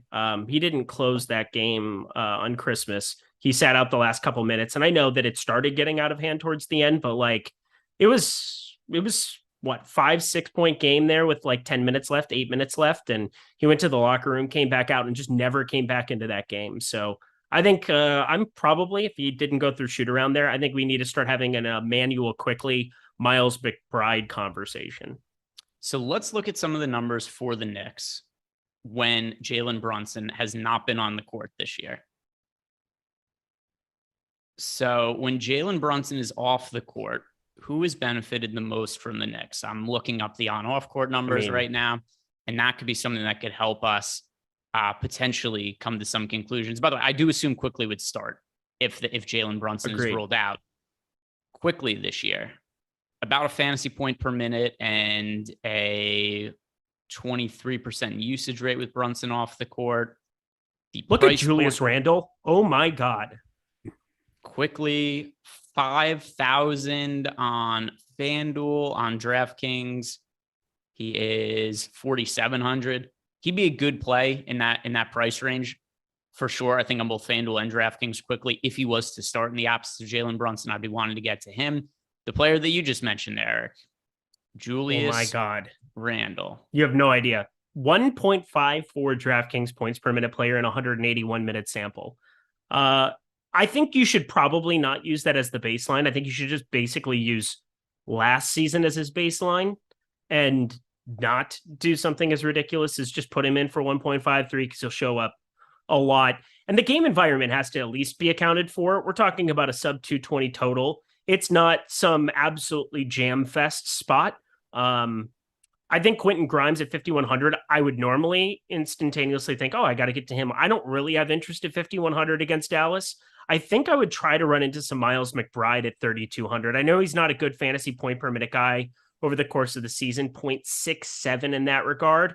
And then 0.69, yeah, almost identical there, or pretty much identical without Jalen Brunson on the floor, but 3,200 dual position eligibility, somebody who could just randomly show up in that starting lineup too, but much more Emmanuel Quickly. RJ Barrett's rated a fantasy point per minute guy, but Julius Randle, my God, that rate is absurd. Yeah, I think that after looking at these numbers, like you said, you can't just say that Julius Randle, oh, this is a 1.5, 1.6 fantasy point per minute guy, because the sample size, it's under 200 minutes. It's not a nothing of a sample size, but it's not massive either. And then the other numbers also look fairly high for Randle, though. The usage really high, 31%. So Randle would definitely be a pay-up option who I would like getting to there. By the way, we just got some starting lineups that came in as well. For the Hawks, Bogdanovich is starting. It is not AJ Griffin starting for the team. So starting line for the Hawks of Young, Murray, Bogdanovich, Collins, Okongwu. We'll hit on that in a second. But first, talking about the Knicks here, Julius Randle is somebody who I'm not playing right now that I would be getting some exposure to if Brunson is ruled out based on these numbers that I'm looking at. Seems like you're on the same boat as me. And then anybody else that we'd be considering outside of Randle and Quickly? Not really. I just ran it as if you were out, and I thought I would get to McBride. I did not get to McBride at all. Quentin Grimes, I knew I wouldn't probably get to him there at 5,100. That was a safe assumption. I think it's just a bad game environment, and that's part of it. Like Julius Randle, 1.25 DraftKings points per minute on the season. Even if you put him in like 1.35, the possessions in this game should be way, way down. Dallas, I'm just kind of putting in my pace numbers. They're 95.8 possessions per 48 minutes on the season. Defensively, adjusted defensive rating at 13th isn't ideal, but middle of the road. Just not a very good game environment, but Quickly, I think you just have to play because of the tag 4,700. I assume he starts, and the bump in minutes and a slight bump to fantasy point per minute rate makes sense there. RJ Barrett has been so bad. Maybe he just plays 42 minutes here though, and that'd be all right. But yeah, that's really all I can mine out of there. Randle and Quickly. Some more news. Keldon Johnson, Doug McDermott, game time decision. So whatever. McBuckets, Keldon Johnson, that's not going to change much. We're going to need actual definitive updates. Basically, we found out they were questionable, still questionable. I have to say this too, because what happens every time, and I think I did this at the end of the last show, and it worked out very, very nicely. Whenever Keldon Johnson's out, I end up jamming Devin Vassell. I'm not sure if that's necessarily the right approach, but definitely sees a spike, and he is literally the only thing that can keep that game competitive, and that's so wild to say because it's OKC on the other side of it, but Devin Vassell is a 1.1 DraftKings points per minute player here on the season. You take Keldon Johnson off, and I know that his baseline rate, I put it at like 1.2, and I think that might be a little bit high. It ends up nuking it a little bit. Come on. Why? You always get these like sidebar things at the worst time. You're like stalling for time. Come on. Do it already. There you go. 1.2. Yeah, I had it right exactly on the number. 1.19 DraftKings points per minute player with no Keldon Johnson on the floor this season. That's just, he's with his positionality. We've talked about how bad the small forward position is. I would get to a ton of him if there's no Keldon Johnson. I think that he would definitely, I don't know, I'd get to a ton of them just because there's so many options on the slate that I don't know I would end up getting to. Not at small forward. Let me see. What is his price? Small forward. It's basically Bogdanovich and Lou Dort. I would much rather roster Devin Vassell than Lou Dort. All right. So the numbers. Let's look at the Spurs this year. He is $6,900 on DraftKings. Mm-hmm. FanDuel, he is 7,000. I would say he brings somebody from a guy I'm not getting exposure to a guy that I would then get exposure to. I mean, it's all relative. Like if he ends up in like 10 to 15% of lineups, it's probably about what I would expect. If Keldon Johnson's out, by the way, we don't even know if that's the case yet. Exactly. We're waiting on it, but I am happy to find anything at small forward today that I like. And I would really, really like him. He always is a guy that I feel like I have to, bring up out of the middle of nowhere. He ends up so low owned on a lot of these slates. And when Keldon Johnson's active, it is harder to get to him. I wish I had gotten to him yesterday. That would have been fun. But Devin Vassell is somebody that I feel like I really, really get to in spots like this, especially now that he's been routinely starting again. He went through that little middle of December section where he didn't start, and that was a little uncomfortable, played, 26, 27 minutes every night. But now that he's routinely playing 30 in competitive games, it feels good getting to Vassell at small forward.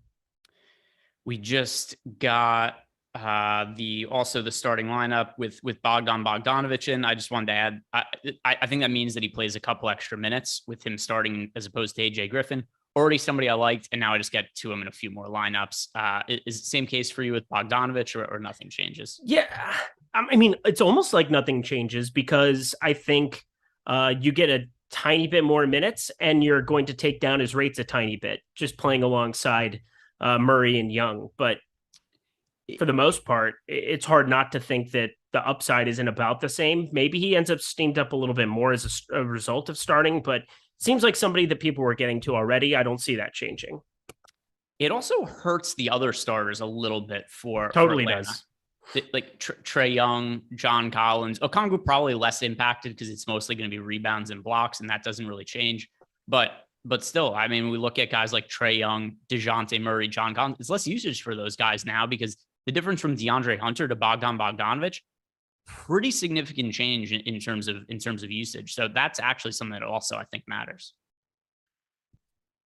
AJ Griffin, you said are you going to play him at all now? No, I thought he was going to start before, and I wasn't really playing. And then I had him like a couple lineups or something. Yeah, but now he's dead to me. Yeah, well, he's going to be playing the Bogdanovich role, but partially, I would be surprised if one of those three isn't on the floor the entire game. Bogdanovich, Young, and Murray. Yeah, for sure. Probably two of them. Of them. More than likely two. But I'm just saying, like, it's not like AJ Griffin comes in and plays the Bogdanovich type role where Bogdanovich, there are a lot of times that he was on the floor just at the beginning of that first quarter rotation, the end of the first quarter rotation, end of the third quarter rotation, where they might have Young and Murray sitting for a second.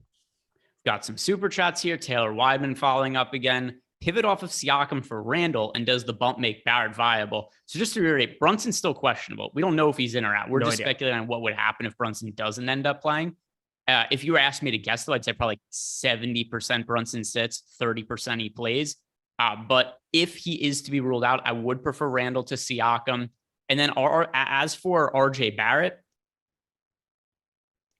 he hasn't really seen any kind of real significant boost in the absence of Jalen Brunson this year. The benefit you get with RJ Barrett is that he plays so many minutes. We've seen in regulation games, he played 44 minutes recently. He's almost certainly going to play north of 40 minutes if there is no Jalen Brunson. But he's also kind of priced up to a point where it would make him somebody we could consider, but he wouldn't be any kind of real priority. I wouldn't say you have to go out of your way to play RJ Barrett if Brunson is out. Randall, I do think you have to play. Correct. And then if Johnson is out, is Vassell now probably one of the best next to OG? As far as small forwards go, I wouldn't call him one of the best, but it's somebody that I would definitely play in Devin Vassell. It seems like, would you consider him your favorite small forward if Keldon Johnson's out? Yes. Compared to where the ownership would be, yes, 100%. Eric Adkisson, Randall and Collins, or Siakam and KJ Martin? I'm going to say Randall and Collins. Randall and Collins. The Claw wants to know best utility on DK for 3,900 and under. I feel like we answered this before. Yeah, we did. It was not good. We were looking at some disturbing things. All right, Looked into the eye of the monster and made some uncomfortable choices. Although before, I think we were asked for guard, and now now it's at least utility. Utility at 3,900 or lower. Absolutely, yeah. It's absolute trash though. Yeah, I feel uncomfortable once more. Thank you for this. This is really fun. The answer for me is George Niang, and I don't have any lineups with him. I have 0 of him. I don't have a single share of anybody below 4K that isn't Alex Len, Trey Lyles, and Terrence Davis.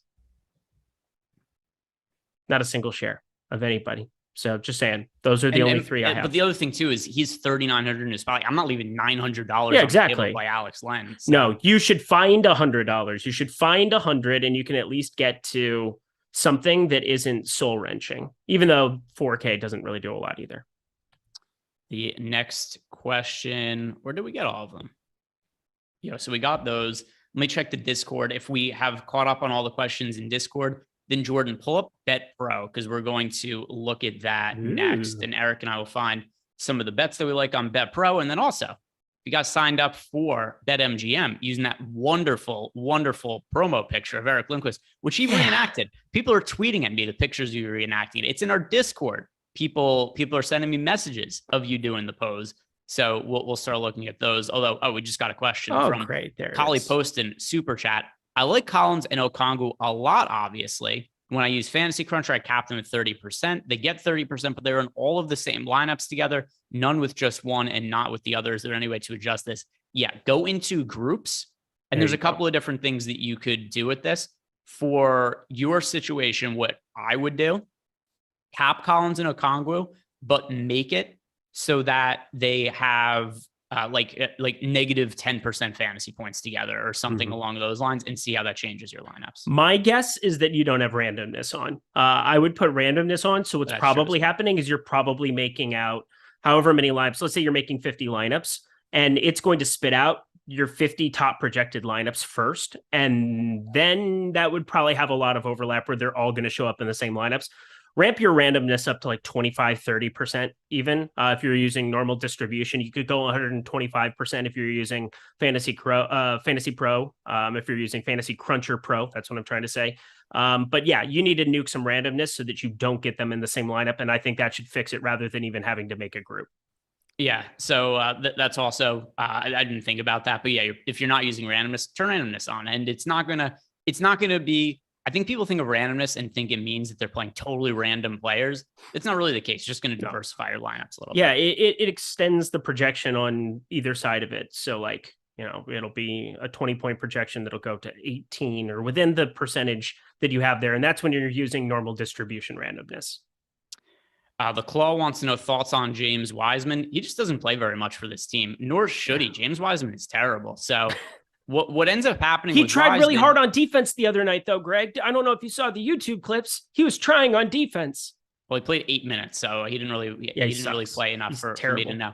Here are the spots that I think it makes sense to get to James Wiseman. If it's a small slate on a game with blowout risk, he's still a good fantasy producer when he gets on the court. He's not going to get on the court in close games. He stinks. He's terrible. But in games that end up being one-sided, terrible. In games that end up being one-sided, which tonight should not be the expectation. The spread is 4.5 points for this game. We should think of this as going to be a game that's more likely to be close than not. It's hard for me to get to James Wiseman. Yeah, samesies.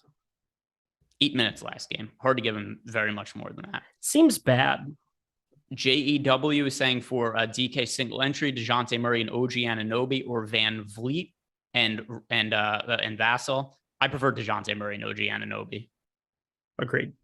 OG Anunoby was somebody that was showing up a lot for me earlier, and he's kind of fallen by the wayside. I don't know what necessarily happened. He was like the small forward that I felt like the most confident getting to over the field at, and then the ownership came up. That's what it is. He's at 18.8% now. I'm going to be under that. That's for sure. Watch him get eight stocks now. It's just incoming. The next question is from Bloopy. Does Michael Porter Jr. get a bump if Aaron Gordon is out? Yes, everybody gets a bump. Everybody gets a little bit of a bump. The thing about Michael Porter Jr., though, is I just want to make sure he's not on any kind of real minutes restriction right now. And I assume he played 35. So I'm aware because I bet him last game and he was an absolute dumpster fire.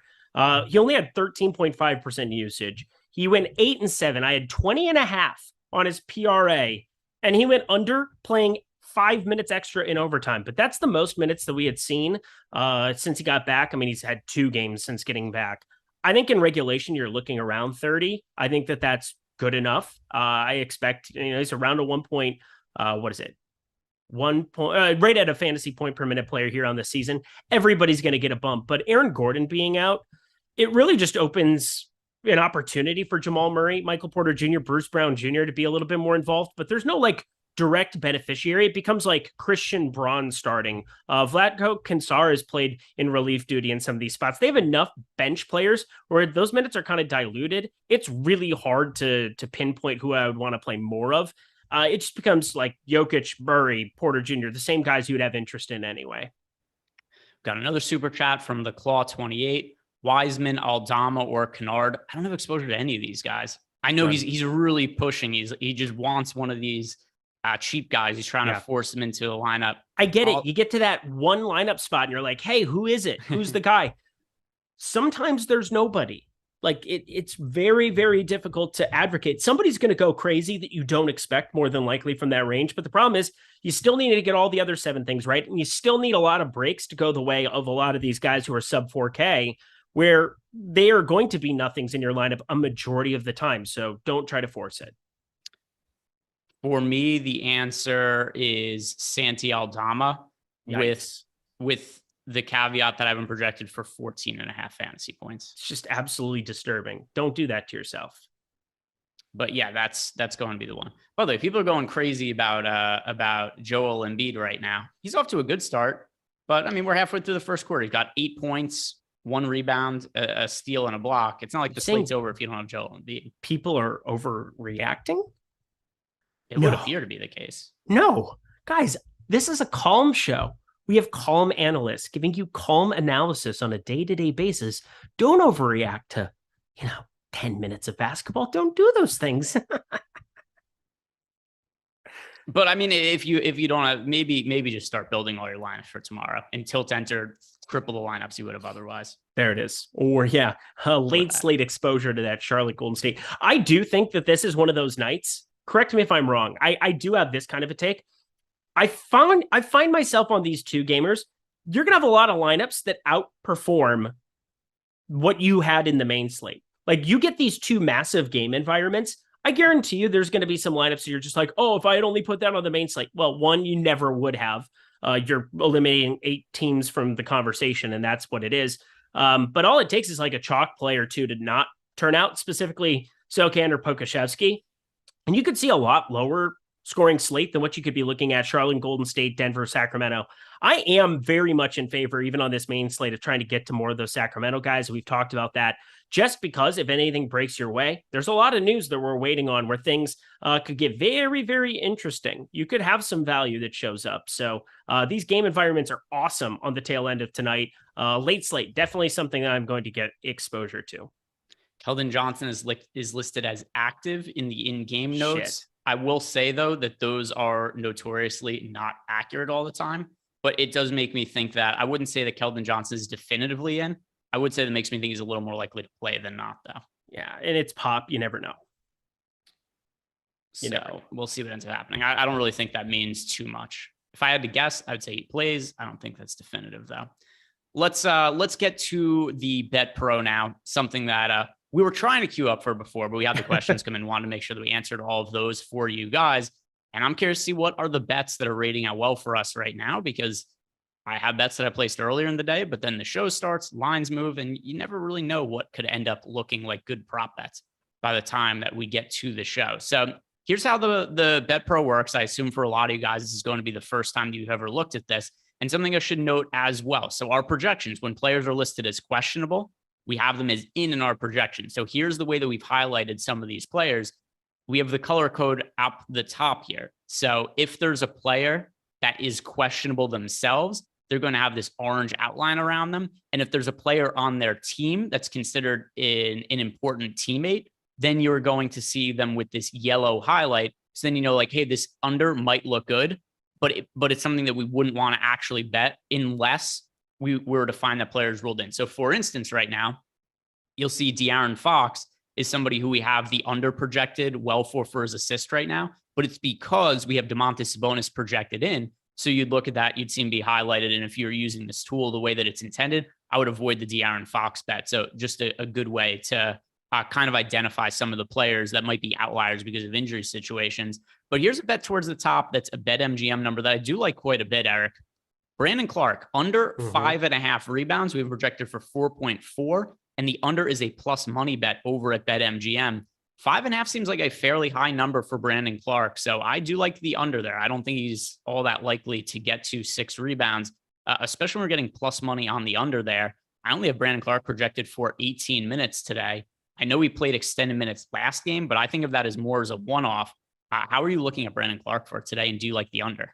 Yeah, he is the direct backup of Steven Adams, and Steven Adams is playing basketball against a true center on the other side in DeAndre Ayton. I do think that you're looking at Steven Adams primarily playing those center minutes and matching up there. Jaren Jackson can always play some backup 5 there. We saw 27 minutes, but think about the matchup. It was Golden State.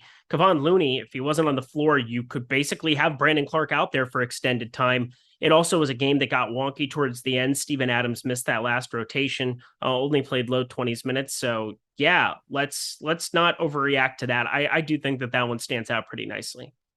Yeah, so that's it's a simple tool to use. It's not something that requires a whole bunch of thought or analysis. It's just, here are our projections. These are the best bets. And then this is what we have projected as the EV for it. And the numbers have been back tested. It's been updated a whole bunch over the last month or so as the guys behind the scenes have been working on it. So I think this is a really cool addition we have over to the site, and especially for guys who are looking to get into sports betting now. We also have NHA props on it. We've got Prize Picks props. I know a lot of you guys play on Prize Picks, and you could sort it by sports books. So you're going to have the best bets section, which is going to tell you the best bets just in general. But then also you could sort by FanDuel, DraftKings, BetMGM for just identifying the best bets at different books. If you sign up by clicking on the link below, you could get a 3-day free trial to get 3 days for free, and you could test it and see if it's something that you guys like. Very cool. Very cool. Not as cool as you singing, but it's close. Yeah. Well, we can't all have the voice of a generation. In terms of news, we did not get very much of it. None. It's really frustrating, actually. Still waiting on it. We did get a couple more super chats that came in, first from Alex Kaiser, FanDuel GPP, KJ Martin, or Cum Bucket. KJ Martin. That is Kaminga for anybody who's curious. Yeah, I got it. The Claw has a follow-up. Who is the best? Okay, so the Claw rebuilding his lineup. Best utility 4,800 and under on DK. There we go. That's a more workable price point. 48. Who do I got for 48? Well, you got Sokan. You've got Pokusevski. Yeah, 4,800. Emmanuel quickly. Let's play the perspective game where if Jalen Brunson is ruled out, you play him there. If you get screwed and he's out, you could just play Kevon Looney 4,800. Yep, totally agree with that. Looney is somebody who I've projected right around Pokusevski and Sokan. So it would be, if you already have Pokusevski and Sokan in your lineup, probably a pretty good chance that is the case. Then I'd say you go to Kevon Looney there in its utility spot. If we do find out that Jalen Brunson is out, you play quickly. I think that sets you up well. I like the outlook of that lineup better, the Claw, than if you were doing what you're doing before and just looking for one of those terrible plays who are like min price. John Good. Great. Anunoby and Jokic versus Randall and Fox on DK if Brunson is out. Randall and Fox. And by the way, Fox also is assuming that Sabonis sits, which I think is going to be the case. Yeah. I have a bunch of Fox right now. It's going to be really annoying if Sabonis plays. It's going to. But here's the thing. Again, is it that bad if you end up with an 8,400 De'Aaron Fox with Domantas Sabonis playing out there with a broken hand? I don't think it's that bad of a deal. That is true as well. It's kind of hard to know how. And also, it's really weird. I didn't even know. Did you know you could fracture ligaments? Oh, I had no idea. I didn't know that either. The weirdest thing trying to figure out. I am not a doctor. That is for damn sure. Don't even play one on TV. But I'm just saying, Yeah, absolutely. Keldon Johnson starting, by the way. Keldon Johnson starting, mother of God. All right. All right. I got to fix a lot of Spurs shit here in 3 minutes. This is fucking stupid. Sorry for the language. I apologize. All good. My sister's trying to call me right now. I have to tell her I've got 3 minutes left. Shut up. I'm working. Trying to get my make-believe teams fixed. Yeah. I've got my fantasy teams. My family thinks they think I do the dumbest thing ever. This is... Mom, I'm done with my segment. Thing. That was the old Sports Center commercial. That was great. 2 minutes left. I want to play some Keldon Johnson, by the way. I think that needs to be talked about. We were talking about that before, where somebody asked us who our most rostered players were position by position. I said Keldon Johnson was one of my 3 most rostered small forwards on FanDuel. I just didn't know if he was going to be in or not. I could just leave that the same now. All right. Let me see if I can fix this in time. By the way, Jeremy Sochan is way less. I think he's... I'm going to play next to none of him. I just went down to 22% in that last run. All right. I'm definitely going to try to lower him. How much time? I like Pokashevsky that game doesn't more. lock until 8. I know, but it's more of like I want to have the lineups adjusted for the news so that I can have the right pieces. And shit. Why is Rui coming up more now? I guess it makes sense, but I don't want Rui. That game already locked. Oh, it did? Yeah. Oh, I guess I had 4% of him. I didn't want to have 4% of him. Well, who cares? 4%, you'll live. Well, no, I'm going to die. I'm going to fucking die. Don't get the audience too excited. All right. Oh my God.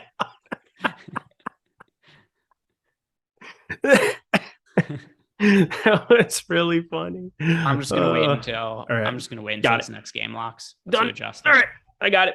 We're good until the next game. See, you got different priorities. I was trying to text my sister back, and we'll just wait because I don't even have that much exposure anyway to the. Oh no, because all of these games I forgot there's the other ones. Whatever. I'll just wait the minute and they'll make swaps. Eric cussing like a sailor. I said 2 swear words in the last 3 minutes of a show where there's fewer people on. I don't feel so bad about it. I'll be okay. Everybody will be okay. Yeah, I think we need to really closely monitor Eric's language. This is a show for children. It's a family program. Yeah, that's exactly it. When we have puppets making out with humans, and that was not on this show, Eric. That was a different show on this. Whatever. Let's just do the exit. Let's get out of here.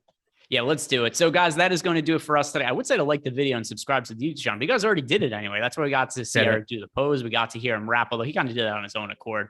But thank you guys very much for sticking around. If you haven't done it, do like the video and subscribe to the YouTube channel. Good luck and pay attention to all the news tonight. Eric can't play 4%.